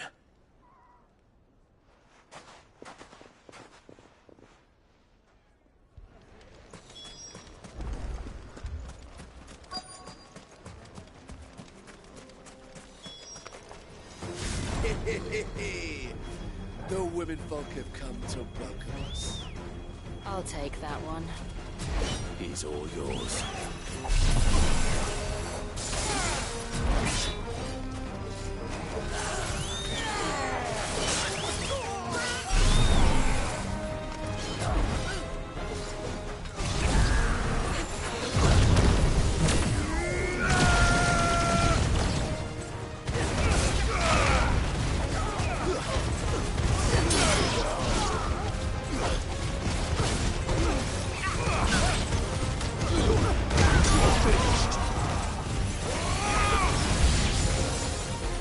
To overwhelm us.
I've heard talk of.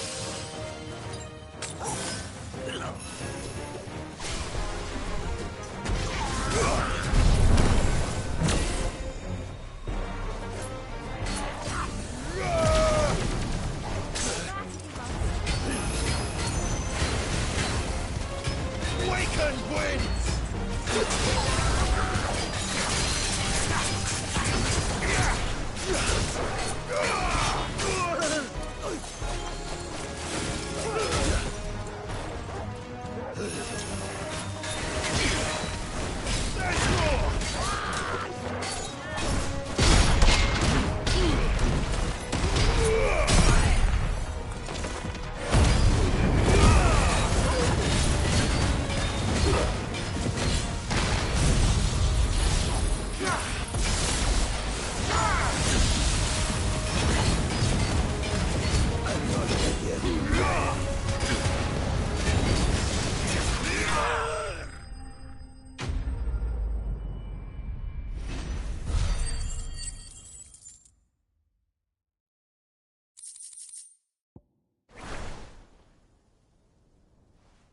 The townspeople.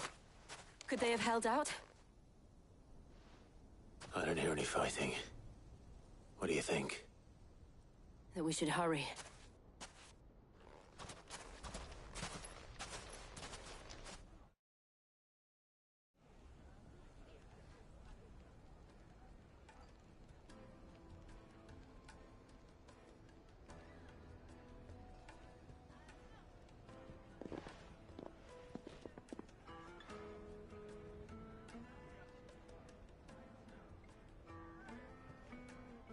Natalie, I owe you an apology. You did well out there. The inn would have been lost had you not held the line. Without you, there would have been no line to hold. You saved us, Conrad. You saved Dalimil. We all saved Dalimil.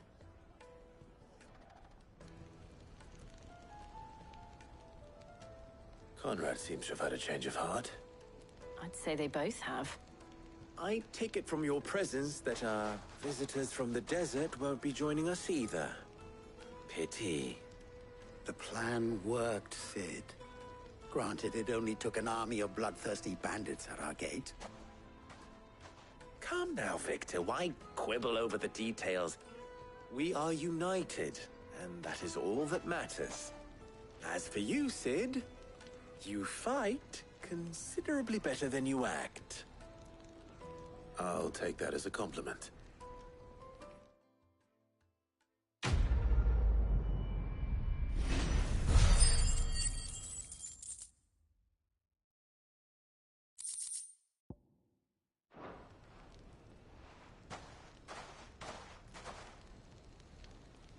Our friends seem to have things under control. For now, at least. Let's go and put Otto's mind at rest. Now, if I could only convince the people of Costness to work together. Dalimil will forever be in your debt. But don't go trying to take advantage of that. So, where did you learn to swing a sword like that? In a desert full of ne'er-do-wells, a woman has to learn to look after herself. The bandits may be new, but look what they've left. Mummy, are the bad men going to come back? No, darling, they're not. Never again. The gentlemen of the town guard are a strapping bunch.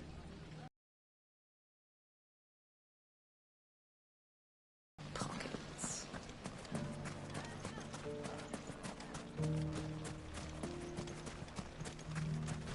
Good day, my lord. My thanks. Here you are. We haven't seen the last of those bastards. But when they attack again, we'll be ready for them.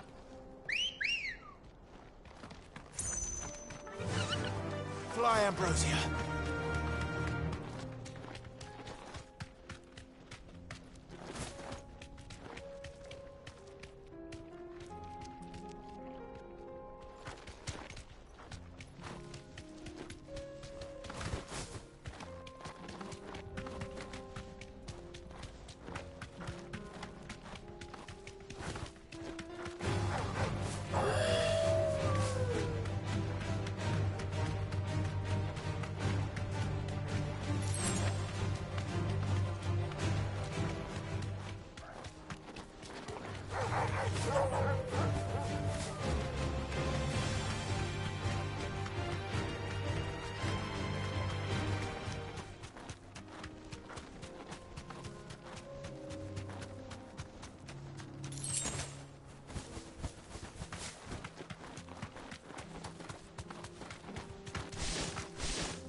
enough of you, are there?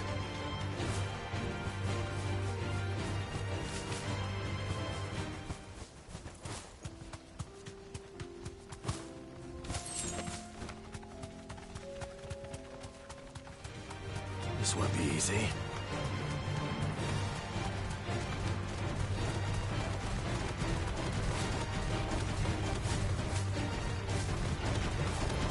I can walk from here.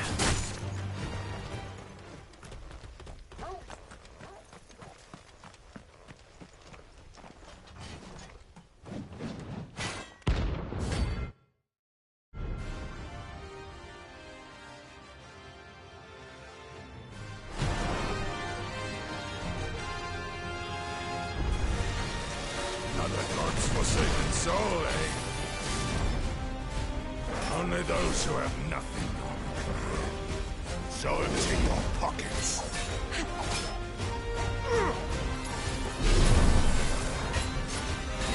Others will free!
mine now.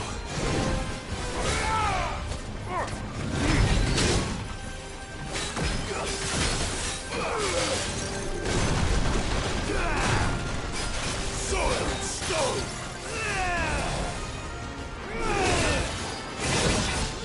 So good.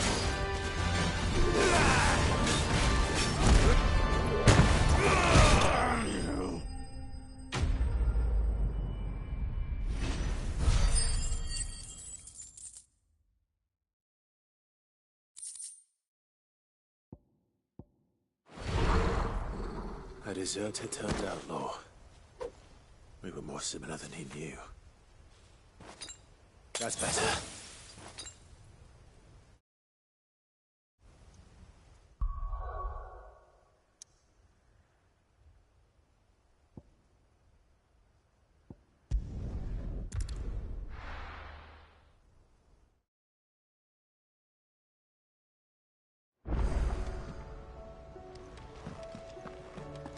I'd be happy to tell Otto everything that happened. But I know he appreciates it when you spare him the time. Will we ever see the sun again?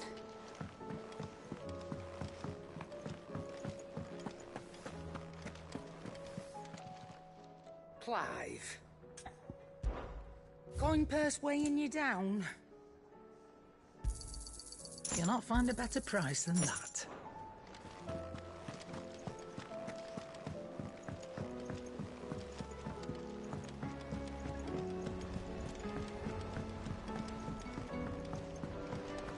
Did you see that?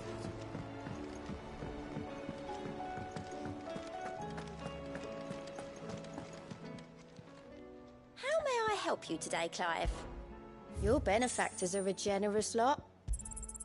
You earned this. All done?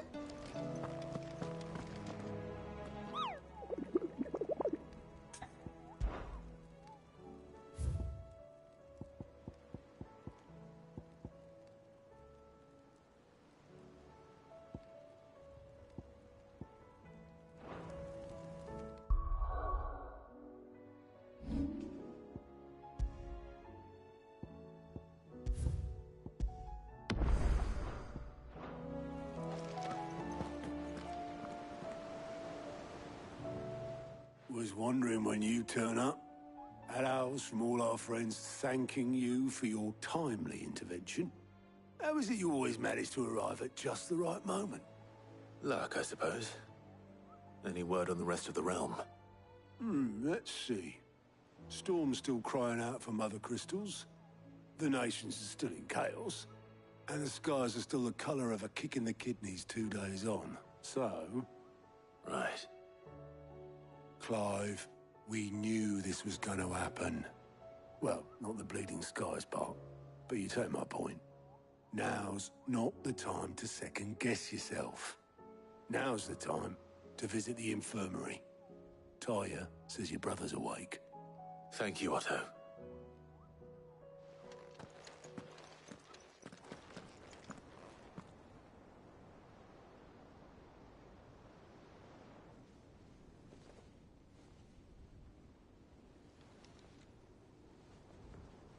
So it was not Sylvester, but Olivier who served as Ultima's puppet.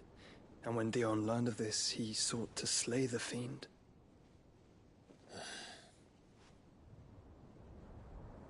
Only for his father to take the spear that would have freed him.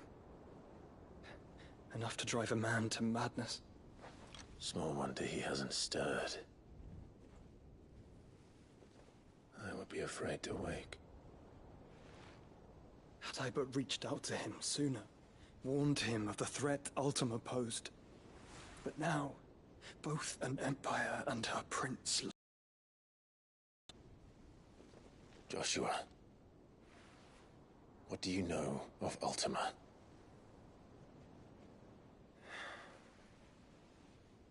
Very little, I'm afraid. Despite my best efforts. 18 years ago, as I lay buried beneath the rubble of Phoenix Gate, 'twas not death who came for me, but another. And it was while in my rescuer's care, I first heard of Ultima, I've been chasing his shadow ever since. Ultima is driven by some deep, dark purpose, and for whatever reason, it would seem you are crucial to his designs. He will stop at nothing to have you, even if that means toppling an empire. But why me? What possible use could I be to such a creature? That is one of many answers that have eluded me. Yet, I am certain of this. It is not mere chance. You were chosen for a reason. All dominants carry within them the might of an icon. Nigh limitless power that is at once acutely limited. I wield fire, and only fire. And I only ice. 8 wardens for 8 elements. But you, Clive. You are different. You're special. Your abilities begin with the flames of Ifrit. But they do not end there. The fact Ifrit can even exist goes against everything we thought we knew of dominance. Perhaps Ultima has been waiting for one such as you, whose potential is truly limitless. I've encountered that thing several times now. If it or he, as you say, needs me, why hasn't he claimed me as he did the boy? Were I to hazard a guess, I'd say the two of you are somehow incompatible. His mind not properly attuned to your body. His mind? Mind, awareness, spirit, call it what you wish. But I believe Ultima to be an embodiment of the concept. This is why I struggle and fail to contain him here inside me. I'm sorry. Inside you? With every setting sun, I feel my strength wane. And though the Phoenix's flames mend the prison I have made for Ultima, they do so at a cost. We must find a means to bring an end to him before I meet my own. What were you thinking? It was that or let him take Clive. And I've always had a soft spot for my brother. But that doesn't mean you should sacrifice yourself to save me.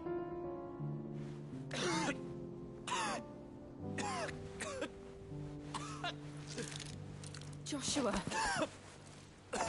Clive, it's Gav. There's an army of Akashic at the gates of Canver.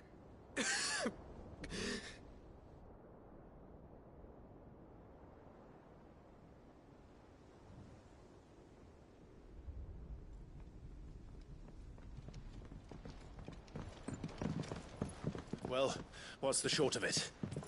It's all Tyre told you. The capital of the Free Cities is under siege by an army of monstrosities.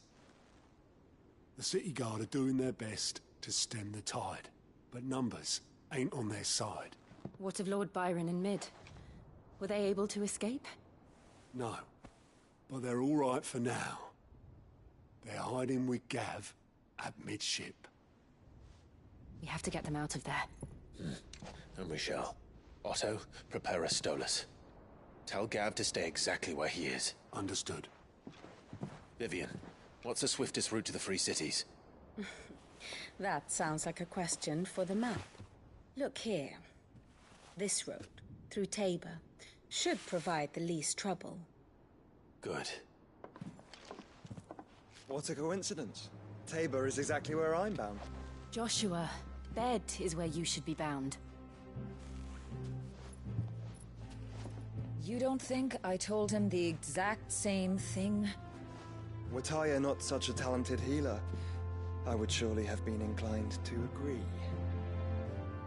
But, thanks to her ministrations, I feel I may safely rejoin my attendant, who was to wait for me in Tabor if we became separated. All right, we travel together. Clive! If he stays close to me, he'll be fine. Thank you, brother. I'll look after him.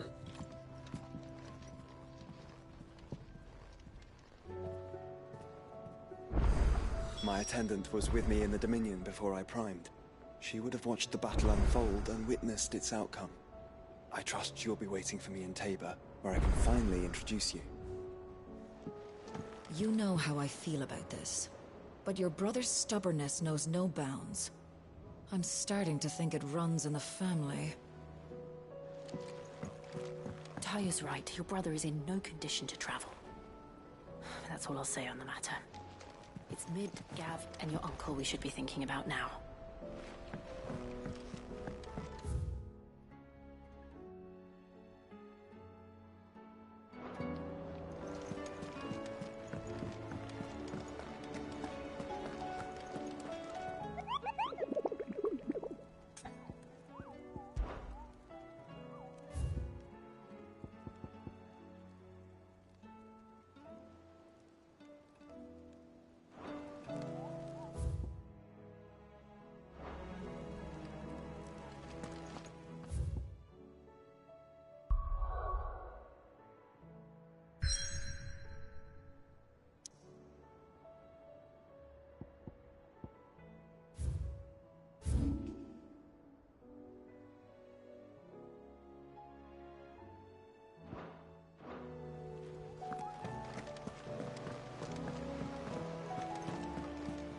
We've sent Cursebreakers to Martha's Rest, Dalamil, and Northreach. Hopefully they can help maintain the peace. Or at least a semblance of it. Cole told us everything that happened. It's a bit of a worry that both the Republican and Imperial armies are in disarray. But it was good to hear that the people stood their ground.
Seems the hideaway's lost blasted its book. appetite.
Can you blame them?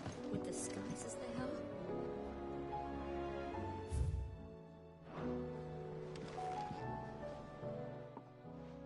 Here, you put me in this situation, Clive. You can bloody well get me out of it.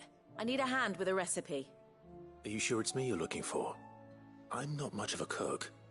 I'm all the cook will be needing, thank you very much. What I want from you is a little of your time, right? Oh, and perhaps your sword. You remember Ivan's stew, right? Well, despite the look of the thing, and that awful stench, people wolf it down. So I thought I'd try making one of these supposed masterpieces myself. Had a peek at the book and gave it a go, but, well... It wasn't as straightforward as you'd hoped. Ivan had the same problem. Yeah, but this is my blimmin' kitchen, and I will not be outdone. So if you don't want to be seen as playing favourites, I suggest you lend me a hand. I've never been one to play favourites, Molly. And I would be only too happy to lend you a hand. So, what's on the menu this time? A fried mortress of skyworm. That's one heck of a name, innit? Recipe seemed easy enough to an old hand like myself. Thought I'd followed it to a T. Only, turns out skyworm livers and drake's mint are not what I thought they were. At least I hope they're not, given the rancid mess they made. Ivan said the recipes in the culinary pilgrimage date back centuries. Who's to say the ingredients even exist anymore? Wow. That's a question for a scholar, wouldn't you say? Perhaps you know of one? Kindly old fella who haunts the shelves, maybe? Fine. I'll go and speak to Harpocrates. Perhaps he'll know something. And if he does, I'll see if I can find your ingredients for you. You do that. Lest we forget, you've got a reputation to uphold.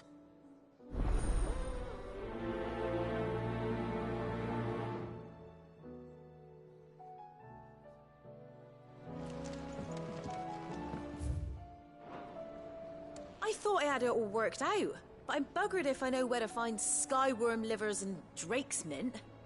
Best hope everyone's favourite know-it-all can help us, eh?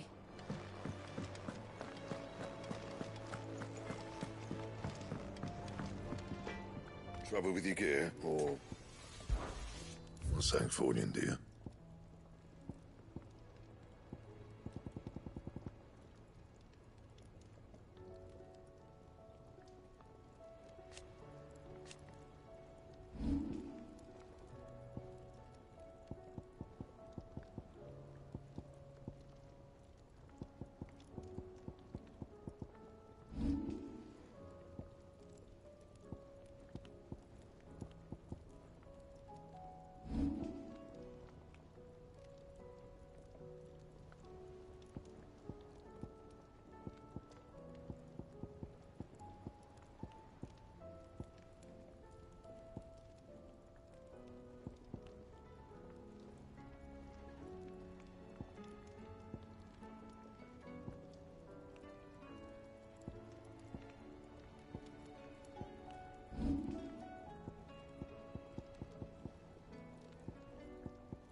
No scratches, all right? Should last you a good while. No scratches, all right?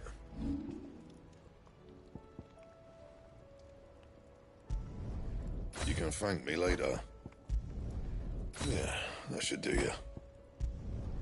You can thank me later.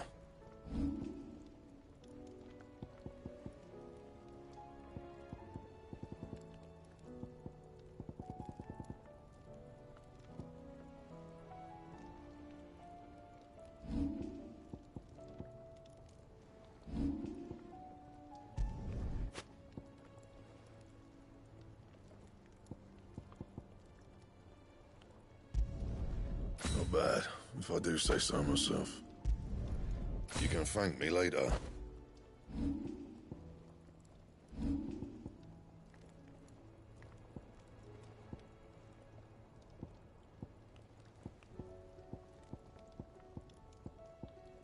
And?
So what do I owe the honour?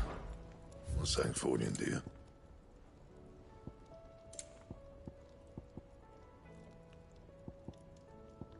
That it? Fine.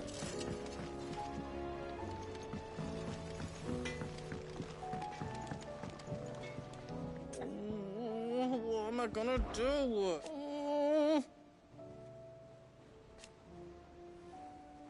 But no more.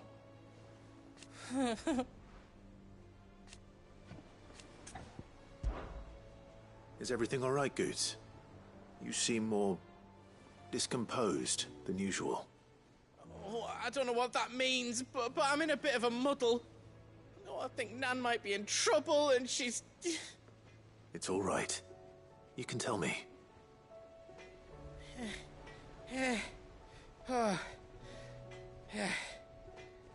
There was a trader came by. One of our usuals, like. Said he'd heard some rotten rumours about her down Dalimil Way. Folk are saying she's been selling to bandits and cutthroats and that. I mean, she's fond of a chance to make a coin or two, aye, but she'd never do business with baddies.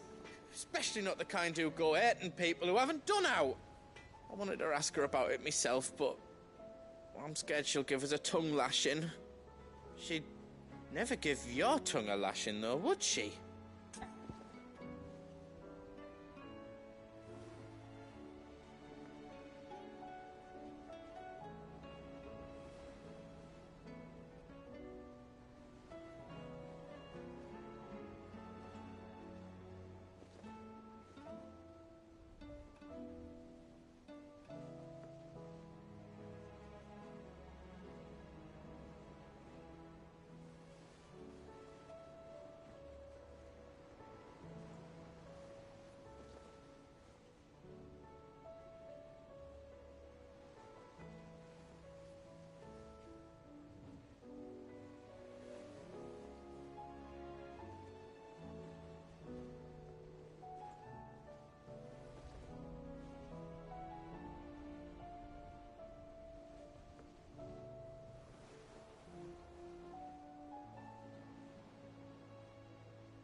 Don't worry. I'll speak to her. Oh, thanks, Clive. You'll let me know what she says, won't you? Of course. I'm sure it's all just a misunderstanding.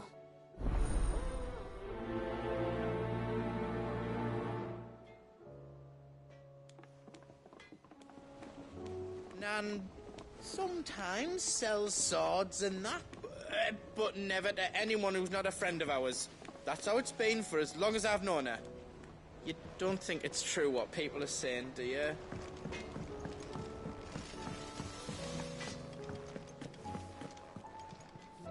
Lady Karen, how's business? Not nearly as foul as the weather. You're doing good trade then? Both in and out of the hideaway? Can't complain. Wait. What exactly are you getting at? Not once in 5 long years do you pay my affairs half a care, but here you are today, raking me over the coals like a bloody popoto? Just asking. Out of interest. All right. I'm here because I was told that certain rumors have been circulating. About you selling weapons to brigands. Oh, are you? And who was it who knows me so well as to tell tales of my evil exploits? I didn't exactly hear firsthand. All I know is that someone in Dalimil has been spreading word to that effect. And what? You believe it? You think I'm profiting off the blood of innocents, do you? Look, I've done things I'm not proud of. Might be there were a time when I turned a blind eye to the wretchedness of the world so I could line my pocket. But that woman is no more. And you'd know that if you'd ever paid the slightest bit of notice. You're right, Lady Karen. I apologize. It was wrong of me to doubt you. Aye, it was. Now, I reckon you've got better things to do than pointing your do-gooding finger at a poor old woman. Of course. Good day.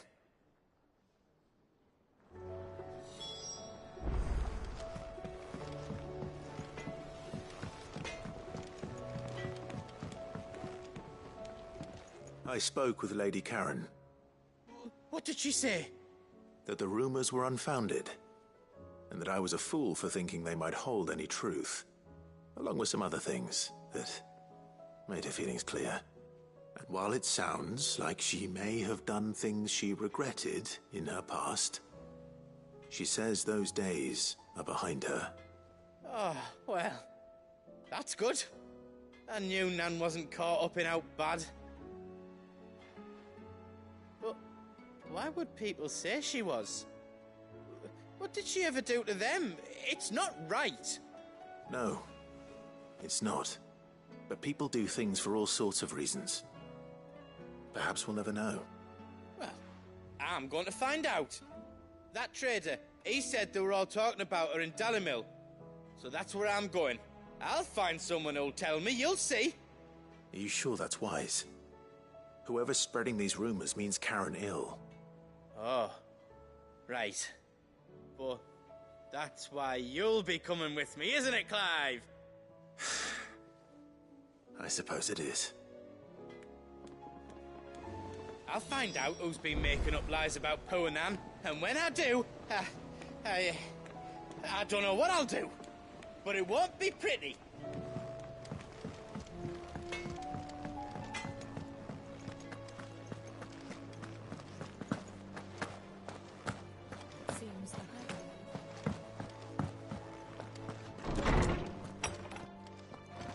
Is a storm coming, Sid? Will there be... Sid, perhaps you can help me solve a mystery. I can certainly try. Who's gone missing this time? It's not who, but what. Mid's scales, the ones she made for her workshop. I borrowed them to teach the little ones about weight, and shortly after the lesson, they vanished. My first thought was that they'd taken them off somewhere to play, but when I asked, they swore they had nothing to do with their having disappeared. which almost certainly means they had everything to do with it. Perhaps a visit from Sid will jog their memories. I think it just might. Thank you. I don't like to imagine that my pupils would lie to me. But if they have, I'll have no choice but to discipline them accordingly. They were in the atrium when I last saw them, as always.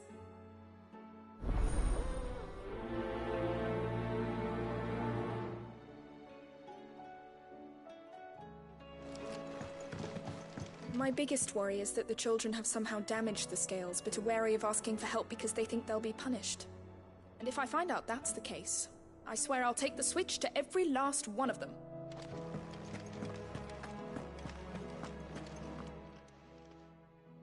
Lawsman Harpocrates, I've come to pick your brain if you don't mind. It's about the book you lent Ivan. Ah, Valisthea, A Culinary Pilgrimage, a classic. One of my favorites, in fact. The young man did a wonderful job with the Chance's stew. I do hope we shall be able to sample more such marvels in due course. That's actually why I'm here. I don't suppose you know where I might find skyworm livers and drake's mint. Ah, so the fabled Sandbrequois delicacy is next on the menu. Delightful. The descriptions of fried mortris never fail to make my mouth water. Now, skyworm is a somewhat antiquated name for the wyvern, their ground livers being the paste from which the mortris is made. Dragon livers. How very Sandbrequois. One would have thought the disciples of Bahamut would have a touch more reverence for their icon's brethren, but apparently not. I believe the specific dragon the recipe demands is the blueback wyvern, said to be the very color of the sea beside which it resides. So we know where to look for our liver. But what about the drake's mint? Saint's bonnet in contemporary parlance, a herb which grows along the North Reach coast. I gather that one can locate the cheerful yellow flowers by their heady scent alone, so I'm sure you'll have no trouble finding them. I may add that people once believed game was best served with the flora that sustained it in life, in which regard fried mortris of skyworm is undoubtedly a typical dish of the time. Meaning that if I find one, I find the other. To Northreach, then. Best of luck, Clive. And do save me a bite once the dish is complete.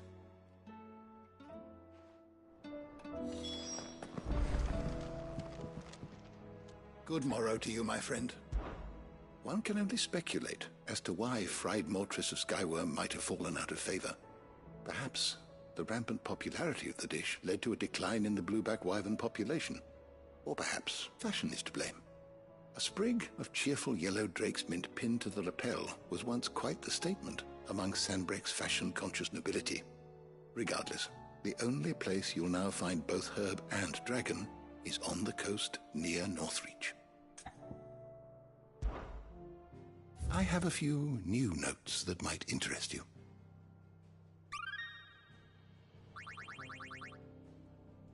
You wish to study the tomes?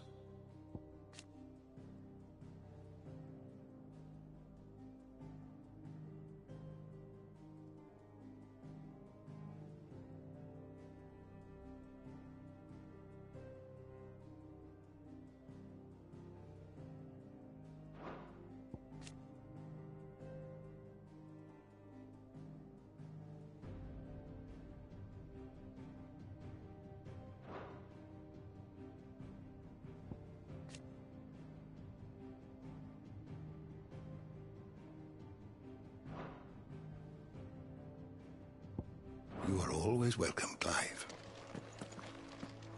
Sid, did you know that chocobos are far more resilient to the effects of ether than most other beasts? Some say that's one of the reasons they were tamed for use as mounts and summons.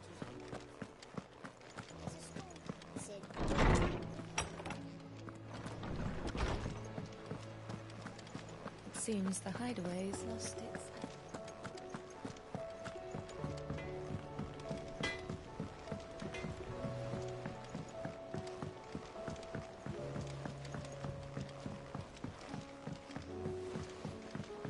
I heard the Emperor was impaled on his...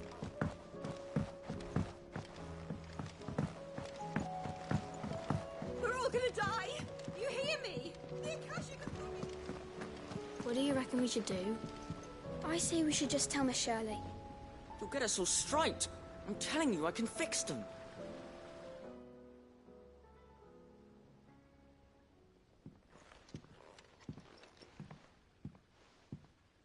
Sid! Hard at your studies, I see.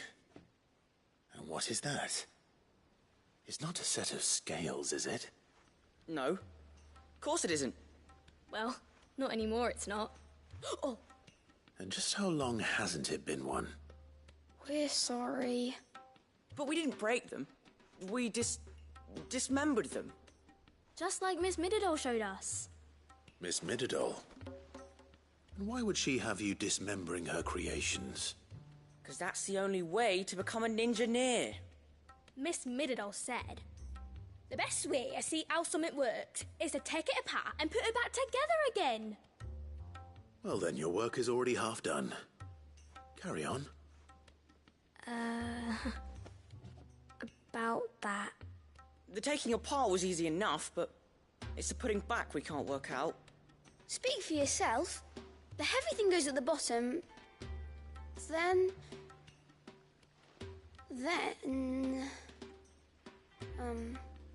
You three need to learn to take responsibility for your actions. So let's have a look at these parts with fresh eyes, shall we?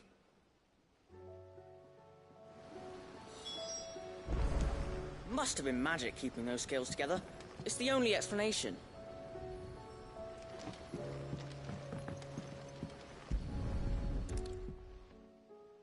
All right. Everything here was once part of Miss Mididol's scales. Every piece has its own role to play, and each is just as important as the others. If even one of them is missing, the scales won't work. So let's think about what those roles might be.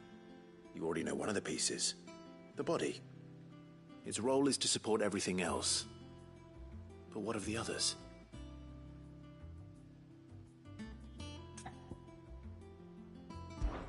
This is called the arm. Why do you suppose that is? It doesn't look much like an arm. You're right. It looks more like a wing. Like a chocobo wing! You've ridden a chocobo before, haven't you, Sid? Will you teach me to ride one day? I'll think about it. Now, what do arms do? Hold things. So wait, maybe this arm holds things too? Good thinking. You're on the right track.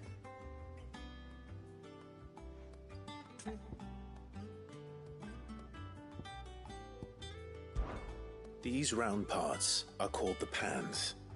You all know what a pan is, don't you? I do. Molly uses them in the kitchens to fry bangers. But these aren't for frying bangers, you idiot. They're for weighing stuff. But what if I wanted to weigh Goots? I don't think he'd fit on that little thing. Probably not. What are the chains for? Holding the pans up? Well spotted. Which means something must hold the chains up in turn.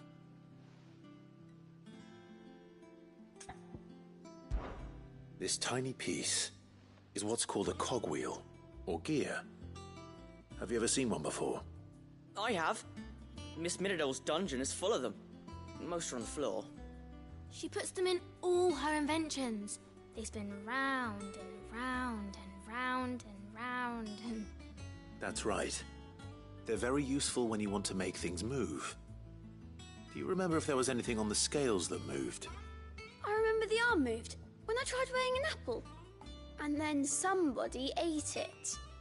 Not my fault. You shouldn't have tried weighing it before lunch. You know what part's supposed to move and how it's supposed to move. So, let's put the pieces together first, see what doesn't move, and then stick the cogwheel to that. Not a bad idea. You see? It's not so difficult.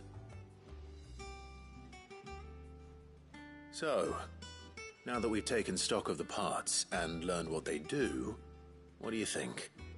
I think we've got it. Then here's what we'll do. You tell me what goes where, and I'll put the scales together.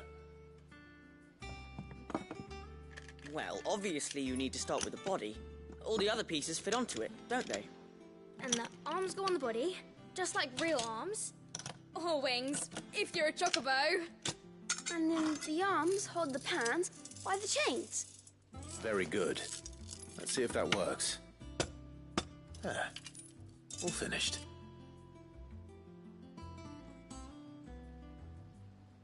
Yes! We did it! Well, with Sid's help. Oh, I just put the pieces together. It was you three engineers who showed me how. That's right. We're Miss Mididol's hairs. Her hairs? Yeah, hairs for the future. She's showing us her secrets now, so we can help out the hideaway when we're older. What do you think, Sid? Are we almost ready? With a little more help from Miss Mididol and Miss Shirley, I'd say it won't be long at all. You hear that? It won't be long. Until then, though, do try to be honest with Miss Shirley.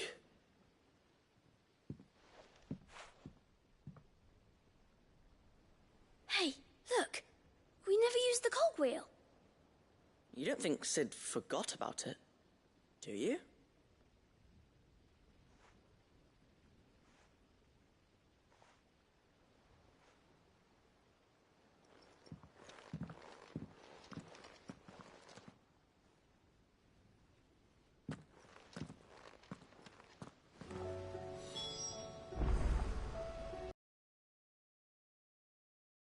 Did you, Sid?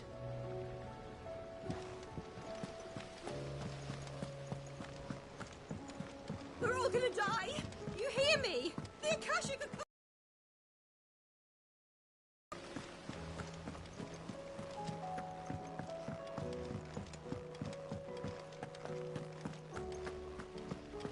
The girls here can have Otto and Gav.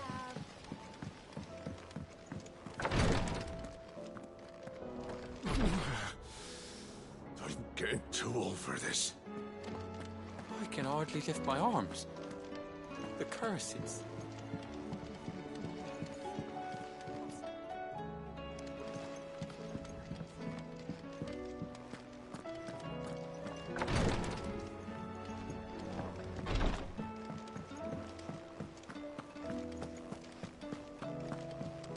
My attendant was with me in the Dominion before I pried.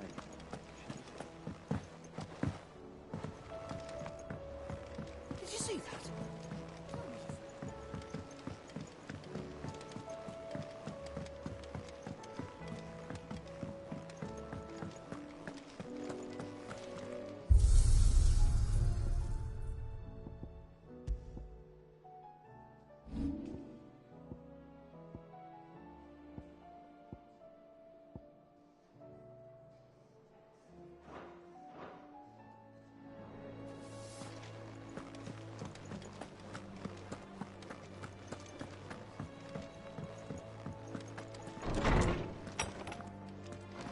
Is a storm coming, Sid?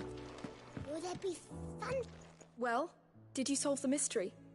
It was as you thought. The children had the scales, or the parts of them at least.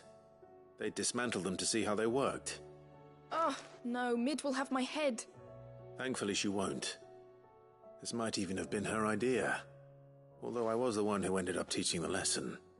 I'm so sorry, Sid. I know how busy you are. I shall see that the children are properly punished. Please, there's no need. Mid seems to have taken the three of them under her wing. She's even calling them her heirs. She'd have them follow in her footsteps. And her father's. I see. Sid, do you know why Mid has been spending so much time at the hideaway of late? She told me it was because her studies have been interrupted by events in Canva. Is that not true? No, it isn't. The university offered her a commission. In exchange for full tuition, room and board. It's no surprise. She's only ever cared about bringing people hope. The very last thing war can be said to do. Which explains her heirs. She's working to give them a better life. And so should I. What's the odd engineering lesson? Ah, you've given them far more than that. And I'm sure they're very grateful.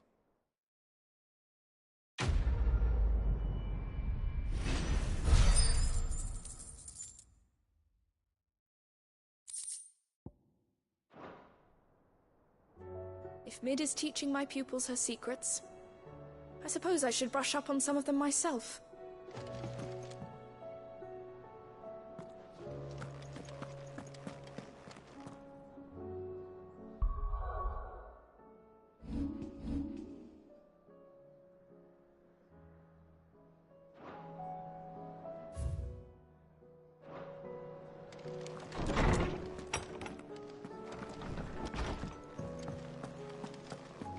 Seems the hideaway is lost.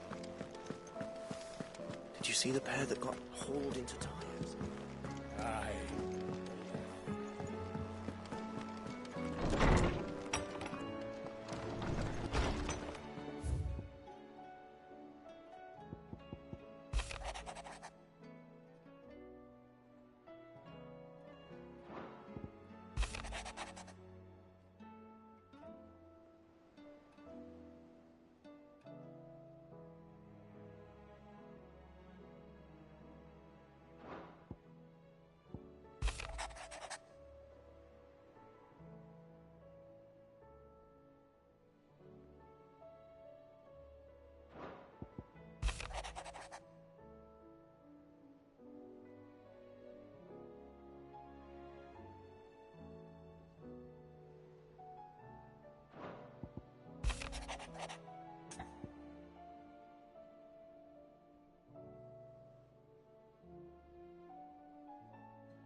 Rutherford.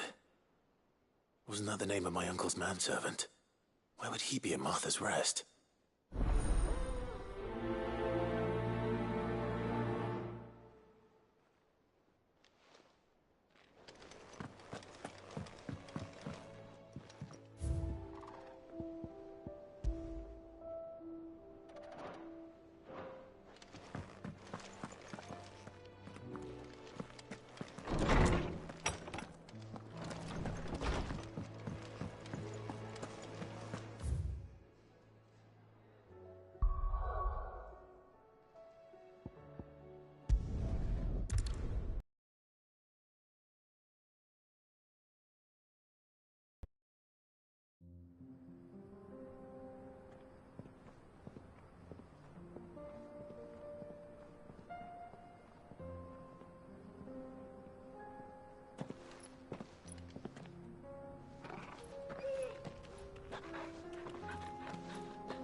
It's like a dream. The four of us out walking like we used to. Enjoying this, are you? Gav and the others could be in danger as we speak. You're right. I'm sorry. Yote is a fine scout. If Candor was attacked, she will already have begun gathering information. Tabor isn't far. We should pick up the pace.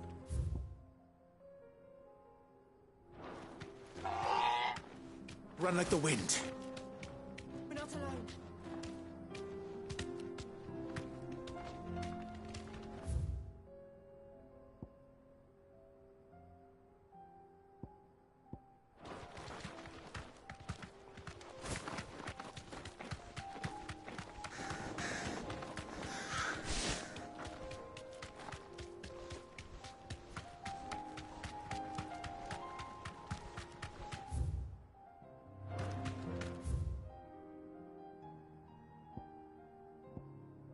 We can use the ruins to cross the ravine. Assuming they will allow it, the Echoes have a will of their own.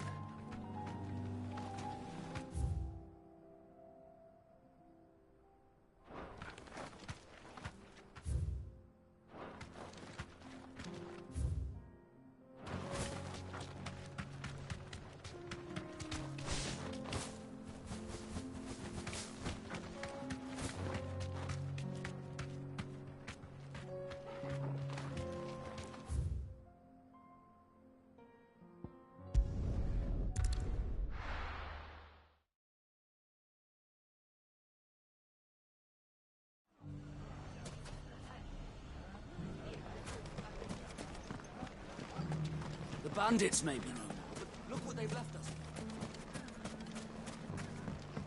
It shouldn't be too hard to find goods. The gentleman of the town guard. Fuck! How the hell did they find it? No one knew where I was keeping that kill. The finest cell swords in Storm couldn't hold a candle to our new town guard. Could be I know something more. What's it worth to you? Clive, listen! I found someone who says he's heard the rumours about Nan. Have you? Go on. Tell him what you told me. All right. It's like I said. A wizened old crone by the name of Karen's been selling steel to whoever will pay her price, be they knight or knave. Says the more swords and spears she puts in people's hands, the more war they'll wage. And the more war being waged, the more call for swords and spears. And who will they all turn to keep them in steel?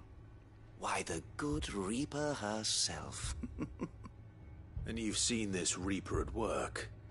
Aye, it just so happens I have. You'll find her right here plying her trade most days. Here in Delamil? Where exactly? She has a stall here in the market, but if you're not the patient type, you can probably find her at her storehouse on the edge of town. But it'd be a bolder man than me that braved that particular nest of vipers. Feeling bold, traveler? I hope so, for your sake. Now, if that's all, I have places to be. Sorry to have kept you.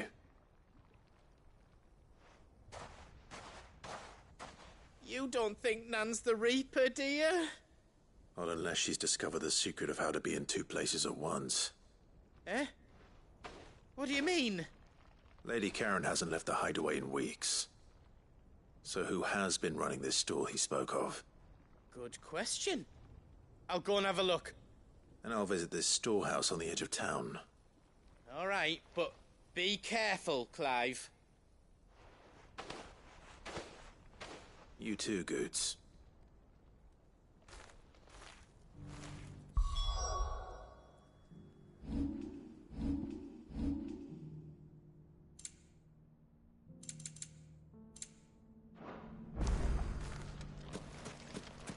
The finest cell swords in Storm couldn't hold a candle to our new town guard. If only everyone here didn't have to look so glowery. Fuck.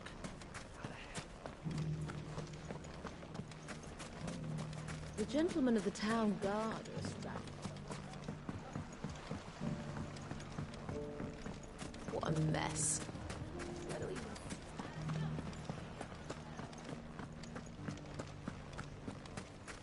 You fought very bravely. The safety of the town is in our hands.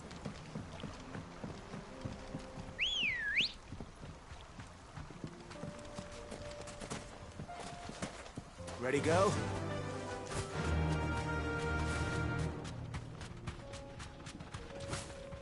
Time to brave the Viper's Nest.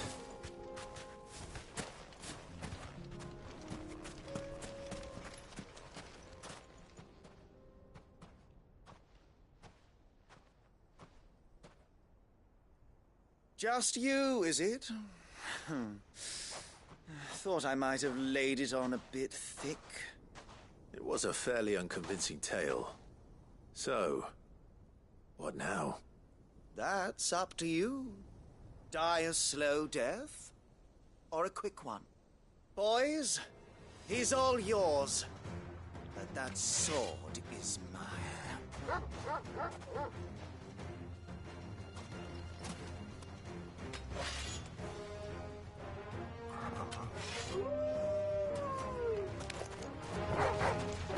Leave now and we can pretend this didn't happen.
You've done it now. Go on. Tell me what I've done. When the Borgwyn finds out you've killed his men, he'll have your head. He only wanted that bull of a manservant, the dim one always clinging to Karen's skirts. You weren't even supposed to be here. Who the hell are you, anyway? What were you going to do to him? The Borgwyn wanted him to get to Karen. I was only supposed to point the lamp in the right direction once he arrived in Dalamil. But then you turned up. Well, go on then. If you're going to end me, end me. You're not worth the effort. Now be gone, before I change my mind. Fucking coward! I need to find Goots. Right now.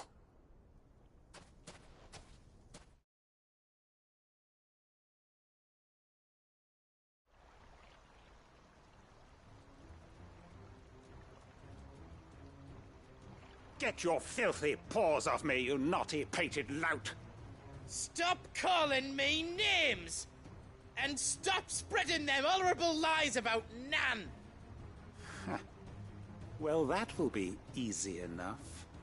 For they are not lies. Every last word is true. And she must pay for her crimes in blood. Blood?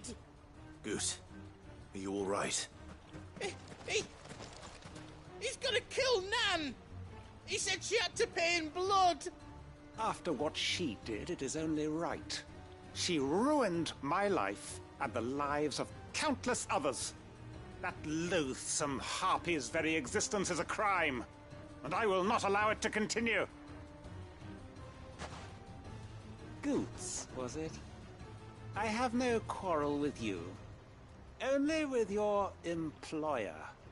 Run along now. You need not pay for her sins. No. No? I don't care what she did. I won't let you hurt Nan. Promise me you won't hurt her, or I'll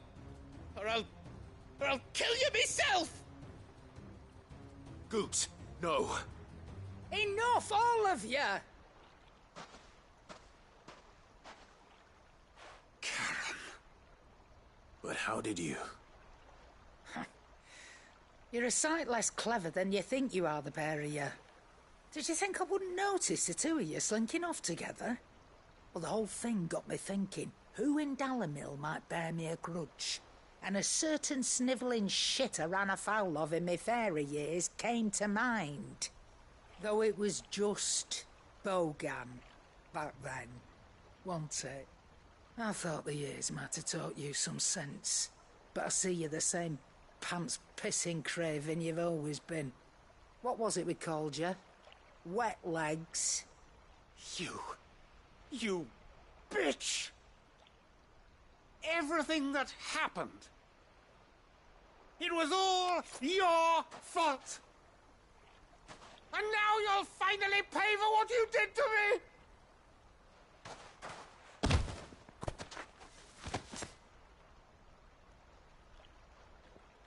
Goots, you... If you want a piece of Nan, you'll have to go through me. Fuck! You great galoot. Out of the way, I can handle this myself. So, wet legs, you remember what you told me when we last met? An eye for an eye. Wise words, Sam. Wise words. And now, it's time to collect.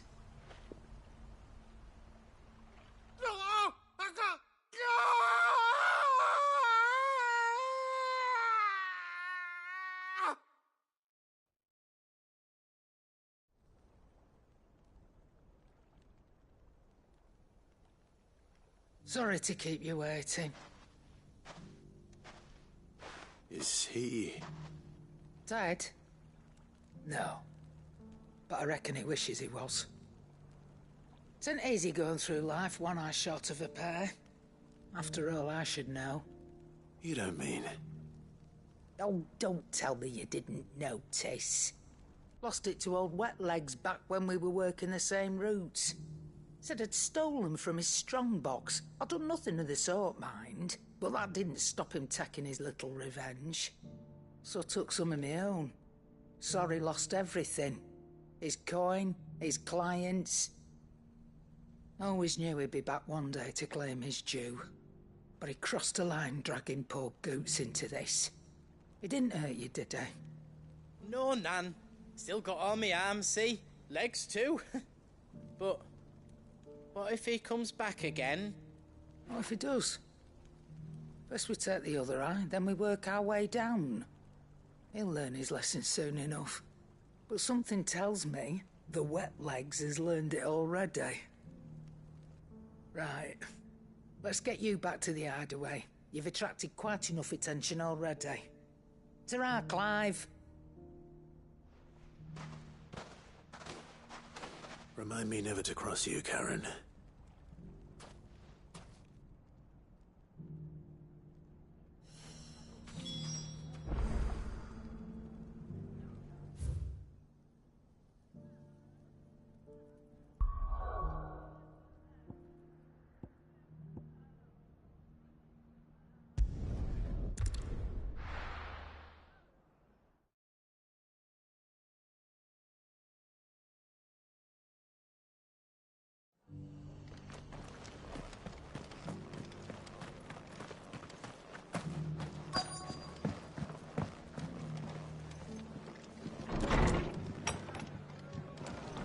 Arthur's got a big heart. It's a pity there's so many who are happy to take advantage of it. Sorry, but if you're looking for a bed, there's none to be had right now.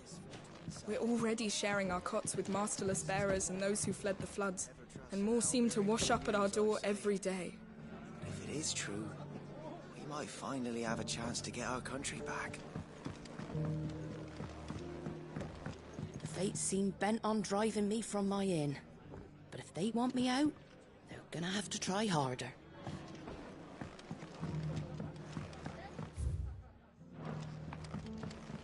My lord Marquis, is that you?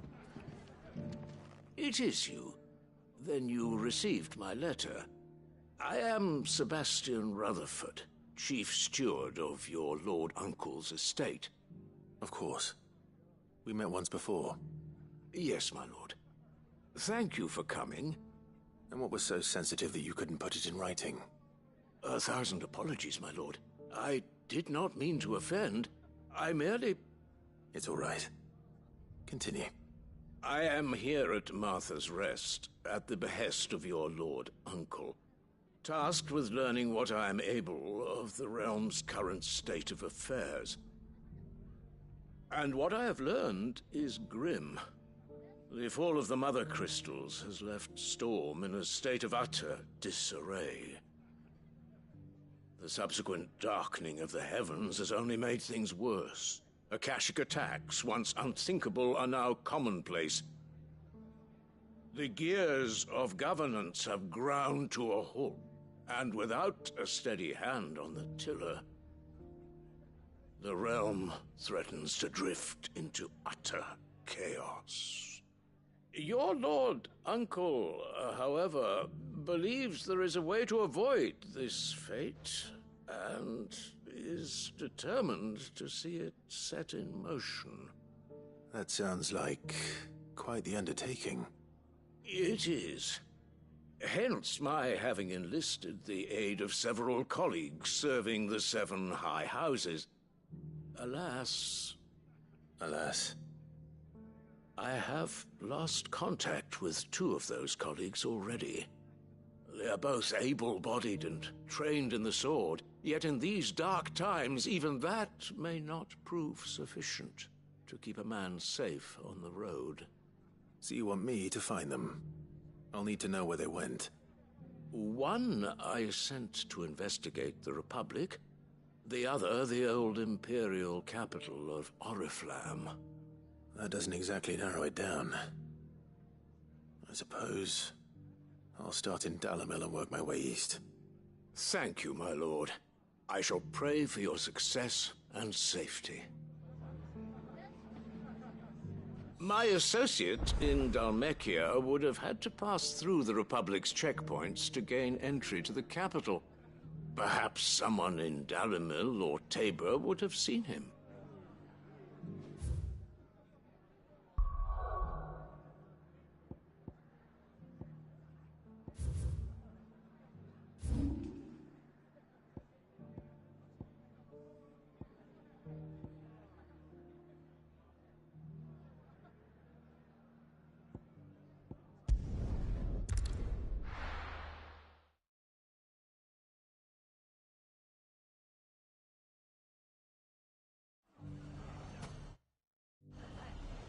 It's not going to be easy finding one man in an entire republic. Let's see if someone here's seen something. They've left us. Mummy.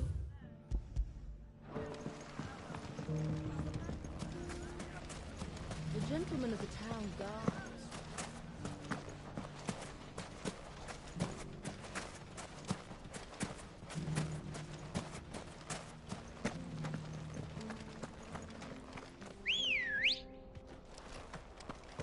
Good girl.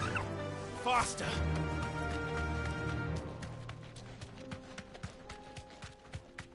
Someone's got himself in trouble.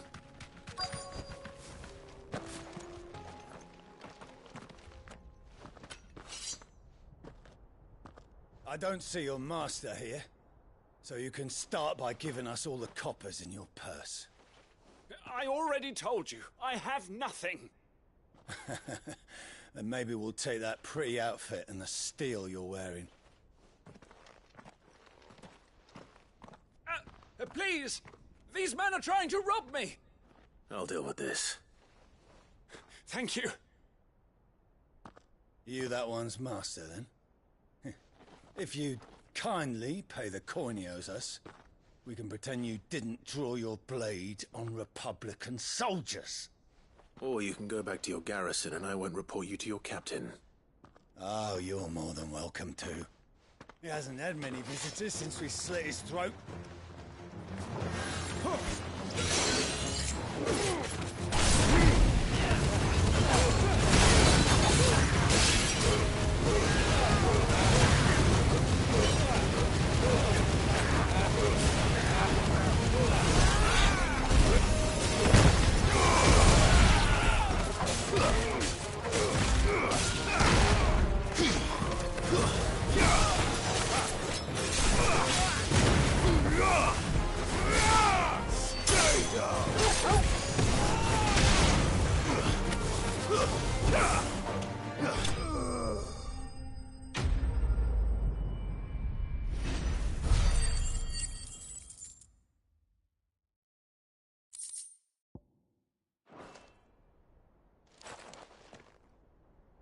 I'd expect as much from Hugo's faithful, but these were men of the fist. Much has changed in the Republican army since they lost their rock. You've seen this kind of thing before, then? Many times. I was sent here to observe the situation.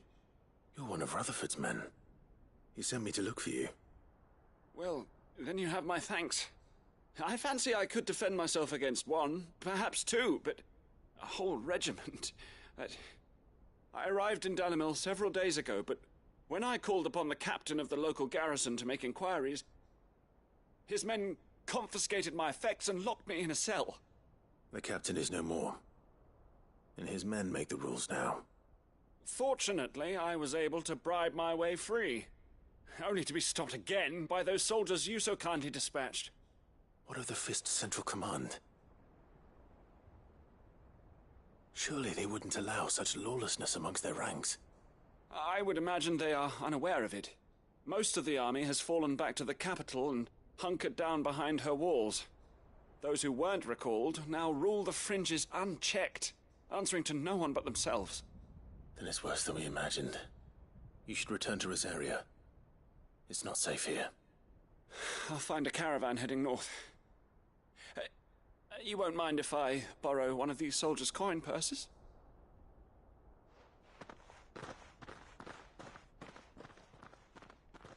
Not at all. Now, to find this second associate of Rutherford's. If he was bound for Oriflamme, I'll start at Northreach and see if I can pick up his trail.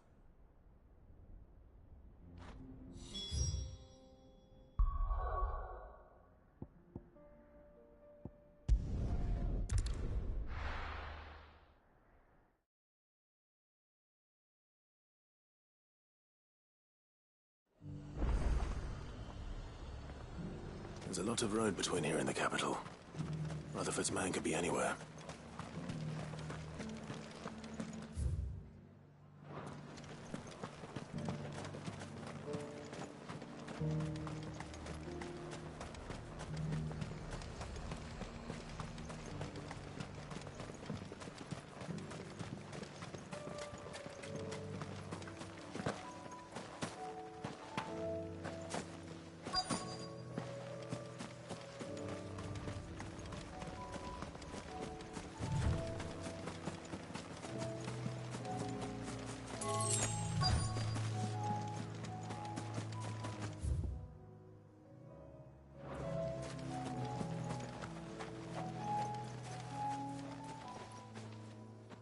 What happened here? If you're with the others, they've already relieved me of my belongings. I'm not. I'm looking for someone who was sent here by a man named Rutherford. And then you found him. I am Alistair Rockford, attendant to the Lady Ariane of House Wellesley. Of the 7 high houses of Rosaria. It's been a long time since last I saw my great-aunt. Is she well? My Lord Marquis? Yes. Yes, she is. The Lady Dowager has granted me leave to assist your Uncle Stuart. I was on my way back from the old capital when I saw some villagers being robbed on the road here. Bandits? They looked more like field hands, but it didn't matter in the end. I did what I could to help the victims, but all it earned me was a pommel to the temple. Which way did they go? South, toward the gate. All right.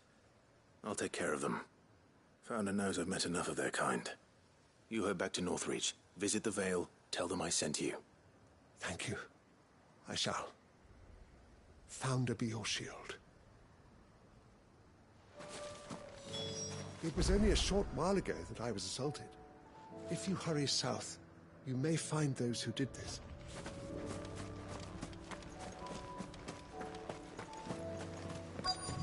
They just couldn't resist, could they?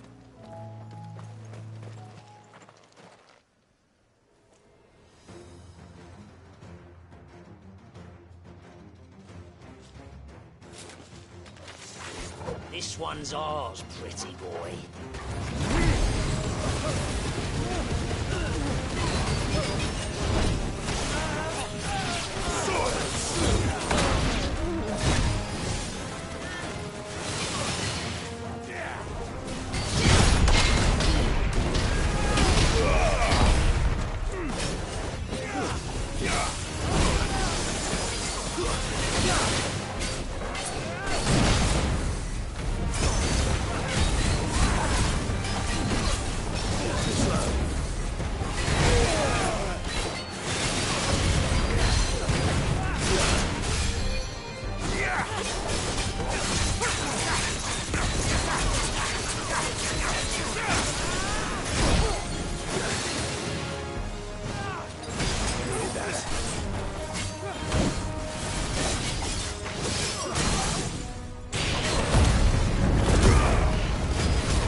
Make for the town while you can. There may be more bandits nearby. You don't need to tell me twice. Many thanks, traveler. This looks to be all of them. I thought I told you to make for the Vale. And stand by as ill might befall the heir to the ducal throne. It's just Clive, and I'm fine. Which is more than can be said for you. I will survive. Strange that the garrison wouldn't intervene in such a brazen attack so close to their gates. The garrison have their hands full inside the city. Some days they don't even send out patrols. There are few hands left to work the fields, and even fewer to transport the grain. The market stalls are nearly bare, and the price for what remains is exorbitant. It's not uncommon to see a fight break out over a crust of bread. When I said the ones who attacked me didn't have the look of bandits, I meant it. They were probably just desperate. Rockford, listen to me. If you are to continue your investigation, you first need to seek the attention of a healer. Of course. I shall return to Northreach right away. But allow me to thank you first. Had you not happened along, Don't thank me. Thank Rutherford. It was he who sent me. I suppose he'll be wondering where I've got to. I shall send a Bastolus as soon as I'm able. Good day.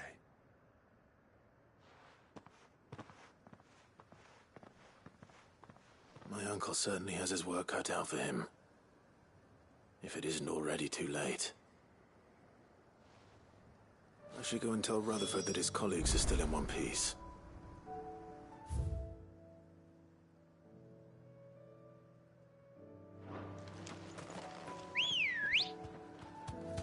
Good girl. Run like the wind.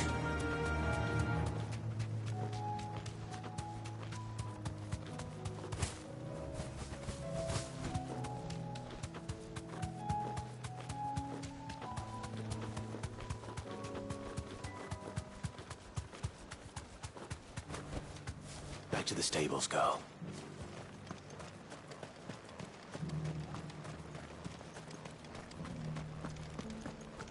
There were ghosts at the gates, not days.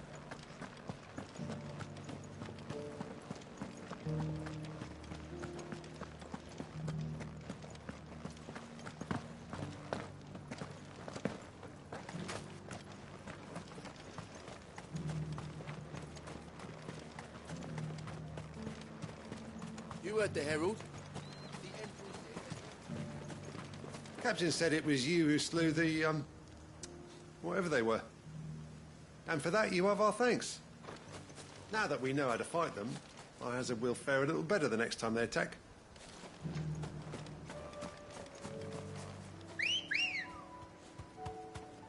Come on. Yeah!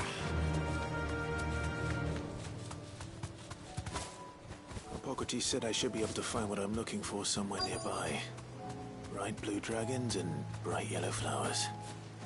Should be easy enough to spot.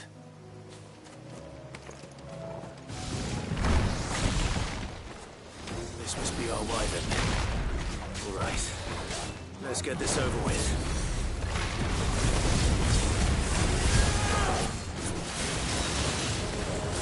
Nice try.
That's the wyvern's liver. Now I just need to find the herbs. Bright yellow with a heady scent.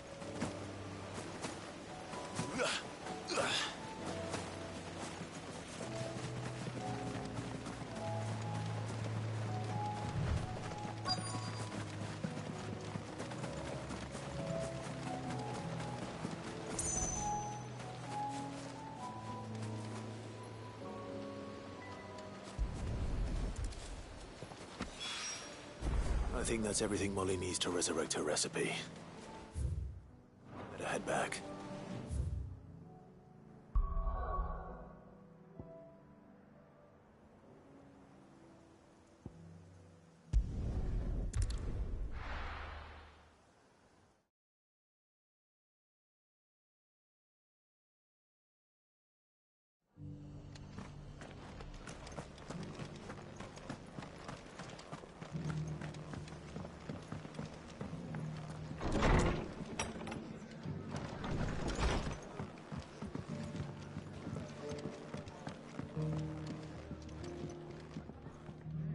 I see you're still here.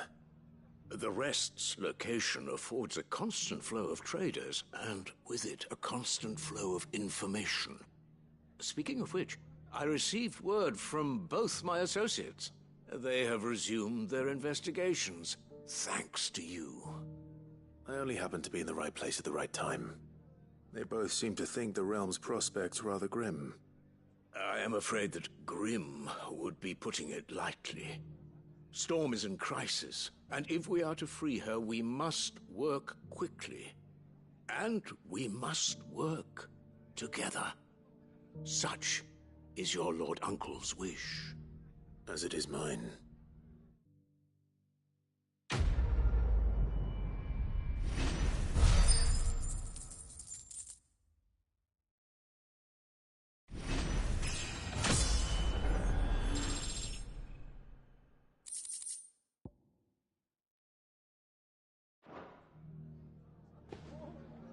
I will see that your Lord Uncle is made aware of the situation in both Dalmekia and Sanbrek. And inform him of your timely assistance, of course.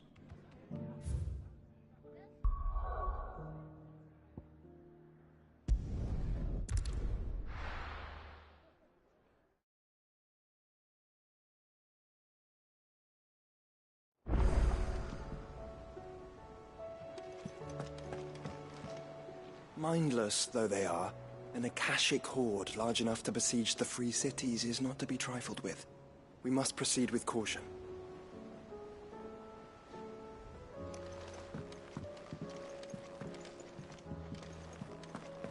Canva's walls will not hold the Akashic horde for long.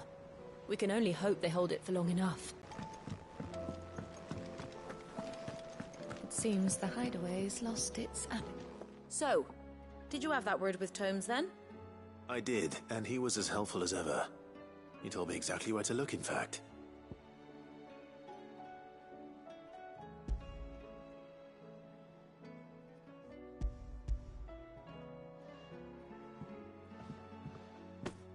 And what precisely will I be cooking up? Or is it better not to know? Blueback wyvern liver. And, a herb known as Saint's Bonnet. Ah, wyvern livers, was it? Well, at least it weren't actual worms, I suppose. Now then, you stay right where you are. I've got some cooking to do. Let's hope these grand old chefs of yore knew what they were on about.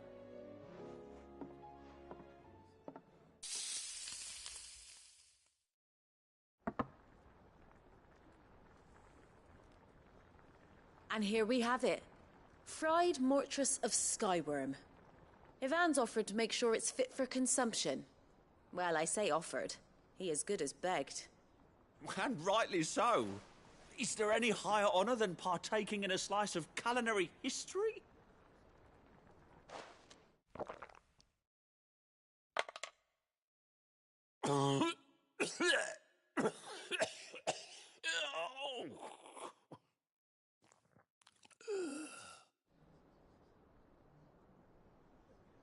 So, not fit for consumption then?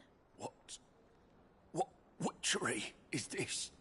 The crackle of the crust gives way to an almost violent richness.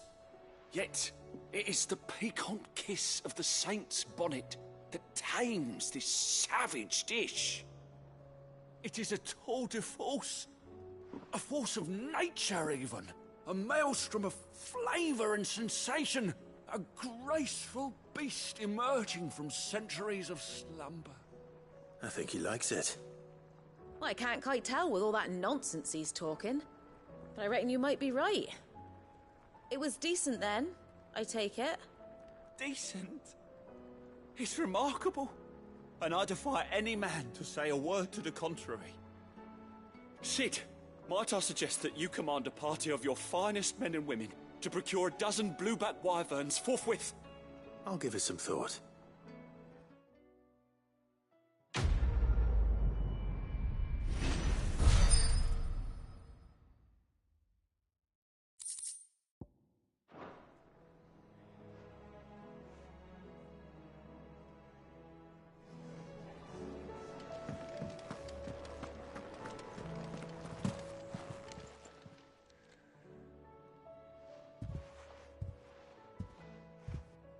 Nothing like a dish of cold vengeance to foul the gut. I'm sorry, Nan. I didn't mean to make things worse. I just thought I had to protect you. Like you've protected me. Aye, well, someone had to. Your parents certainly didn't give a whit for your well-being. Reckon the both of us would be worse off if I'd not taken you on. You've always been me right eye, Goots. And I'd have you stay that way. So don't you dare go looking for trouble again. Well, I will. If you ever need help, I'll do it again and again, and you can't stop me. Why, you big lump. Fine. Play the hero if it makes you happy. Thanks, Nan. I won't let you down. There's nothing he wouldn't do for you. That's as maybe. But if he's ever to make his own way in life, he'll need to start looking out for himself as well.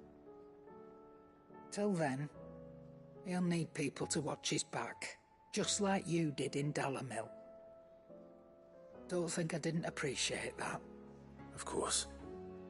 His family. Stop it. You make me one good eye, mister. I don't go thinking that'll do you any favours. A potion today'll cost you the same as it did yesterday.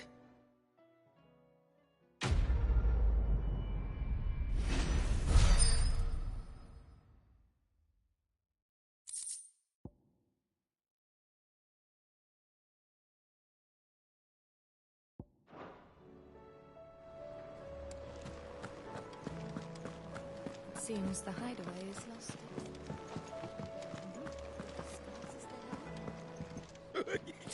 Ivan's newest dish is a masterpiece. What's... That book may be a veritable treasure trove, but the recipes are hardly what I'd call honest fare. Oh, who needs honesty when they can have majesty? Our companions deserve only the very best.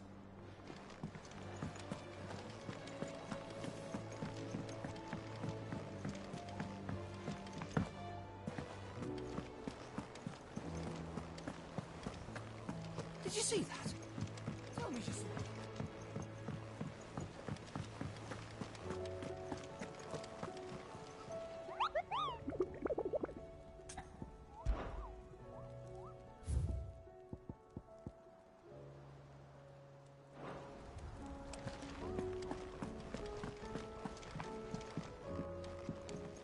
Back again?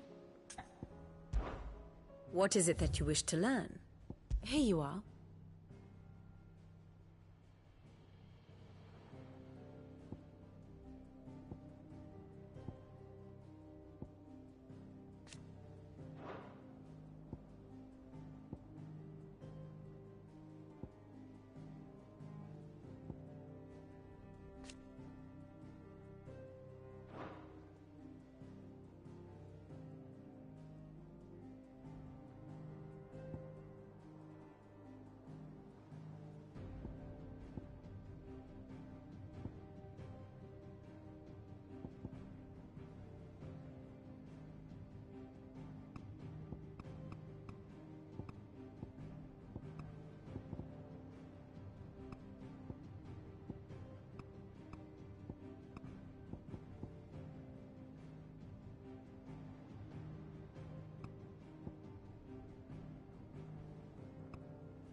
Thus ends today's lesson.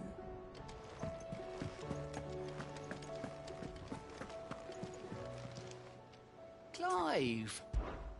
Here you go. Think you can help? How may I help you today, Clive? You earned this.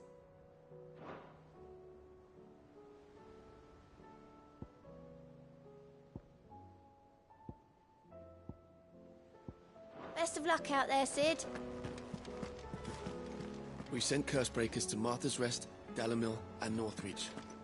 Hopefully they can help maintain the peace. Or at least the semblance of it. Do you like being struck by thunderbolts from on high?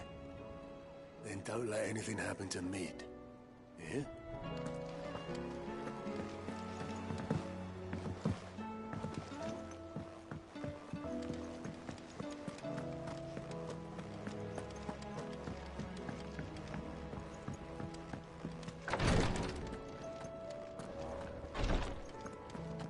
I can hardly lift my arms. The curses. You know how I feel about this, but your brother's stubbornness knows no bounds. I'm starting to think it runs in the family.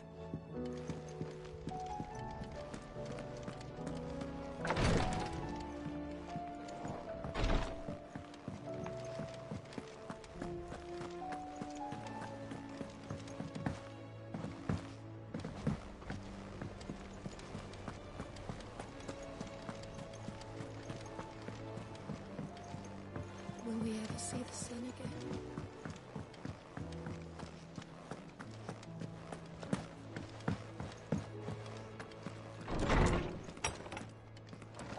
Is a storm coming, Sid? Good morrow to you, my friend. I have compiled some new entries, if you would like to see them. You wish to study the tomes?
always welcome, Clive.